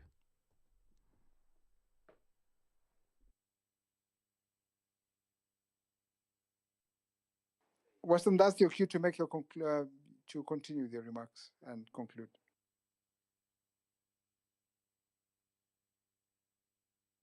I think we lost Weston. Let's go to the next one. Edgar, the mic is yours. 3 minutes. Okay, good evening, Eli. Greetings to you, Edgar. Welcome back. Okay, thank you. My mic was off. I didn't notice. It was off. I was speaking, but my mic was off. Not a problem. You have 3 minutes, Weston, to conclude your submission. So what I'm saying is this, Obet. You see, I don't come on this space to persuade anybody to agree with me. Could you please just, people are here, stop doing it. I'm not here to persuade anybody to agree with me. I come here to share my reading Western, of. again, with Yes. a lot of respect. We are here to have a conversation. We can agree to disagree. Isn't that It what I'm means doing, Obed? So there is no what do assumption. There is what no do you want me assumption. to say? Hear me out. Okay, Western, just hold on. There is no one who's suggesting they have anybody has inferior opinions or you're here to persuade anybody to buy your opinion. What we are asking for is we're having conversations. Your point of view, our point of view. Agree to disagree. And if there's a line of questioning and it's not agreeable, it is okay. Just say that is not correct position. So I would appreciate conclude your There were own goals here. There were own goals. If you listen, there were own goals here. When somebody says uses George W. Bush to make some jab against Cuba, a country that has stood up to imperialism for almost 70 years, that person does not understand global politics. Yes, it's an own goal. When a person says, Babu Wino says he's going to go to Nyanza people and tell them who to vote for, that person is scoring an own goal. That is the kind of politics people don't want, to be told who to vote for. But you're not interrupting these people when they say these things. You don't ask them questions, but they are change agents. We will come and tell you who to Western, vote for. I hold you to more. I hold you because you have the intelligence and capacity to understand and know. And that's exactly the reason why I would ask you to clarify, because you are in a capacity to be able to help people to understand better. I am not saying this So, because so I'm saying Linda Mwananchi and so-called united opposition, these are one and the same people. In fact, Linda Mwananchi people are Uhuru Kenyatta's lackeys. Political activity is expensive. Where did these people get money? There's somebody who's funding them, and it's Uhuru Kenyatta. So these are the people who have messed up the country. You want them also to come back through proxies and mess up the country? Like, we're cynics as a country. We're just cynics. And I'm saying 2027 elections is not about politics. Obed, I think you're giving Western a lot of Wanda, airtime to mislead people. Wanda, Let let him finish his submission. Yes. I think it's fair that he does. I know these views are very unconventional, but they should be unconventional because this is a multi-party democracy. Western, we give you the latitude to make your submissions. Please conclude your submission. 2027 elections, Obed, let me put it to you, and you can wait for that election and call me after the results have been announced, who will have won. And I can tell you William Ruto would have won, because that election will not be about policy, about where Kenya wants to go. That election will be about who is more cynical than the other. To put it differently, a person who has got more gunpowder will win that election. And I'm saying it now. You can quote me on that. After that election, you can call me and tell me the results, who will have won. And I'm telling you, this incumbent will retain power. I take it that that's your final remark. And I think in all fairness, there's a lot of appreciation for the time everybody takes to sit on the spaces and make their contribution with a lot of respect. But nobody has superior opinion than the other. We are here to have a conversation about our country, what is working and what is not working, and what we think can be done to improve this country. Some of the things can be outrageous as they sound, some are factual, but it's conversations. So, and God, let's not get offended, man. Nobody is better than the other. Let me allow Eli, who was the last person? Edgar, you have 5 minutes.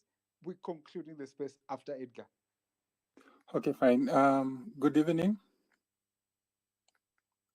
Am I Edgar, audible? we can hear you. Please make your contribution. Okay, thank you.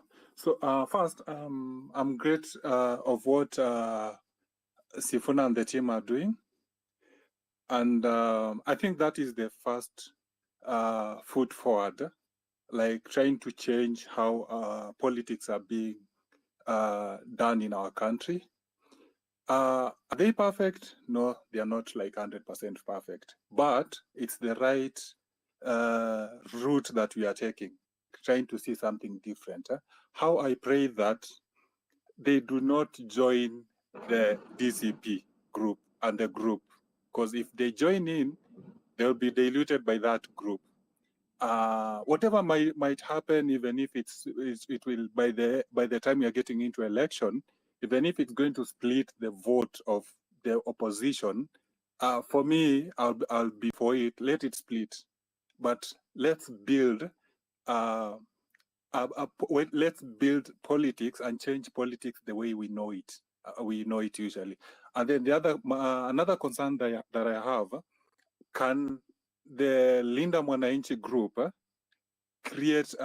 Maybe perhaps they should look into Vision 2030 as a country. Let's have an agenda as a country.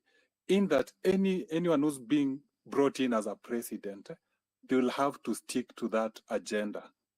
The one that has been agreed upon as a country. So anyone who's vying for president, let us judge them by not what they are bringing, but what they are going to implement, what the citizens have agreed on. So I think, because right now, I'm sure if you are to Gachagua is to become the president tomorrow, we know what he's going to do. He's going to scrap away like 90% of what Ruto is doing right now. And what will that do to our economy? Most of the things like that already money has been invested into it, gone down the drain. Because that is what happened when Ruto came in, the same thing happened. It took us some years back. Look at NHIF and SHA. I think the most prudent thing it would have been for NHIF to be improved upon, and then as we move forward. Because now this thing that every president comes in with his own thing, I think we should move away from that. Let's have an agenda as a nation. And as I finish, I'm very much concerned because right now, look at our, okay, let's say the united oppositions. How many MPs do we have in the united oppositions? Quite a lot. How many senators do we have in the united opposition? Quite a lot. But all these people, apart from a few, like I can say Sifuna is always in Senate, championing what the common Mwananchi should be. But now, what about the rest? Because now, if now all these political leaders, they will abscond from their duties, and then guess what? Ruto will be there busy taking loans and everything. And when the next government comes in, guess what? That's the government that is going to pay for these loans. And now what happens when that government needs to pay for these loans? It means that they have to increase taxes. And then we remain being in the same cycle of this person comes in, says, like, I'll reduce the burden, but now they don't watch over for the current government. The current government will just do whatever it wants to do, because the person who wants to become the president tomorrow, right now, he's busy in rallies and doesn't check the government. And if you don't check the government, the mistake that they will do will come and eat you up later. So whichever agenda that you'll have for the people, it will be so hard for you to come and implement that agenda. Yeah, because you didn't check the government when you are supposed to have when you are supposed to be checking the government. So that is my submission. Court FM. Let the music play. And I think it's important that we stick to what is. And as you say, the people who want to check government also have to be careful not to be able to do that job they have assigned themselves. Wonder and Justice, I see your hands are up. I give you each 2 minutes, exactly 2 minutes. I'll actually not even take 2 minutes. I was listening to Weston do the submission, and he only reminds me of Sifuna versus Ojienda's debate on Citizen TV. Weston is always a very brilliant speaker, clear facts. But now today, Weston comes in with the facts that when you put on a timeline, they are not okay. Like when Weston comes and tells us that Sifuna was given a seat, I know we'll get back there, but I don't want us to go there. I'm only looking at it. End up in a scenario where it's going to end up in a scenario where he has a right of reply, and I don't think it will be fair. Okay, then Make your conclusion, and let's let allow me that. make my conclusion based on the chair. The chair, if tomorrow Wanda comes to do a submission and present a case, then allow me to be able to substantiate. When I say Uhuru, then let me come up with the bank slips. Let me come up with a backup so that I don't end up soiling people's name. I don't end up misleading other persons with facts that are not factual. Obed. Thanks, Teacher Wanda. Teacher. Justice, 2 minutes. Unajua leo wewe tutakosana na wewe alafu we sort this out. I've been here. I only spoke once, by the way, at the beginning, and then baadaye tukifungo, Eli started telling us that we'll have 5 minutes closing, and then everybody else was given 5 minutes. Ikifika wakati wa Wanda na mimi, we're like, oh, now you have 2 minutes. You have to close. Wait. I'm using my time. If it's my 2 minutes, itaisha by kuteta is fine. Oh, sasa mko na 2 minutes. Western took 9 fucking minutes. Sorry, I cursed. Bad language So again. my point is this. So please, can you be fair so that we can rebut on nonsenses that have been spewed here, which don't even add value to humanity, so that we all have equal time to rebut. We have equal time to respond. In reality, Eli was spot on to ask very basic, I'm calling basic question to Western that he could not answer. He actually spews this thing of coming out like he's the smartest person in the room.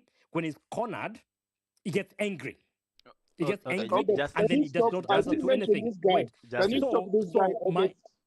It's my time. It's my time. It's my time. I didn't mention this guy. Did I? It's my time.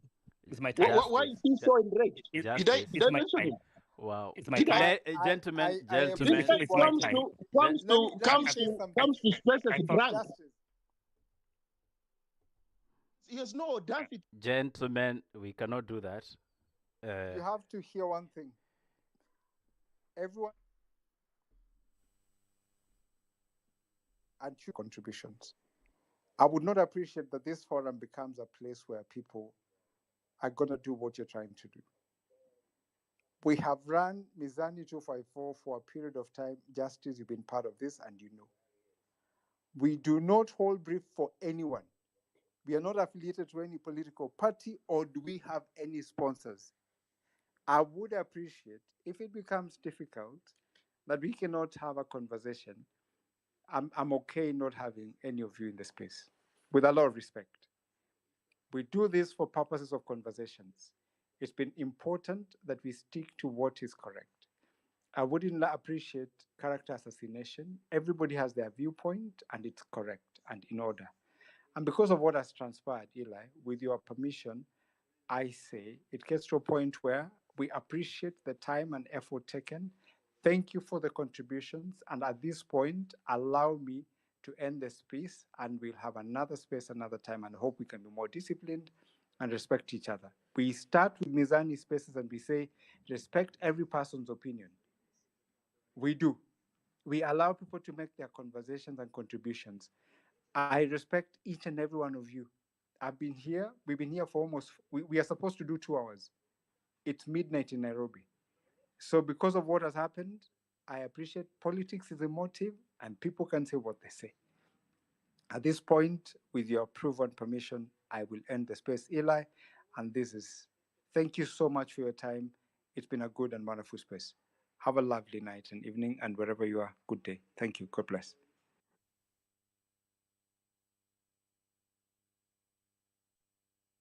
All right. Thank you very much.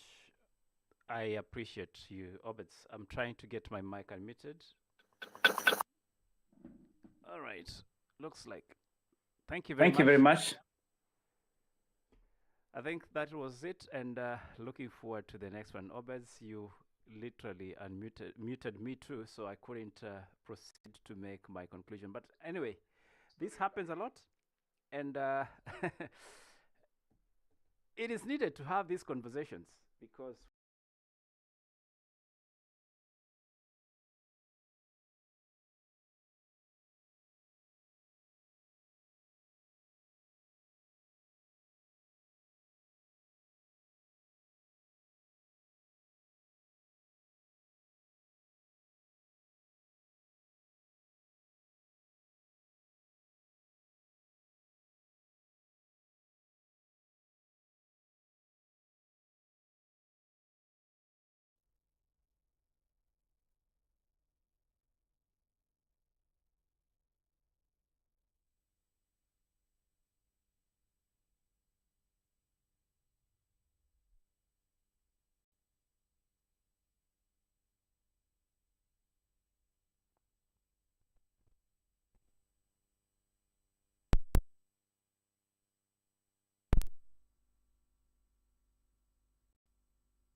Well, that was quite a heated debate, and it brings us to the end of the conversations.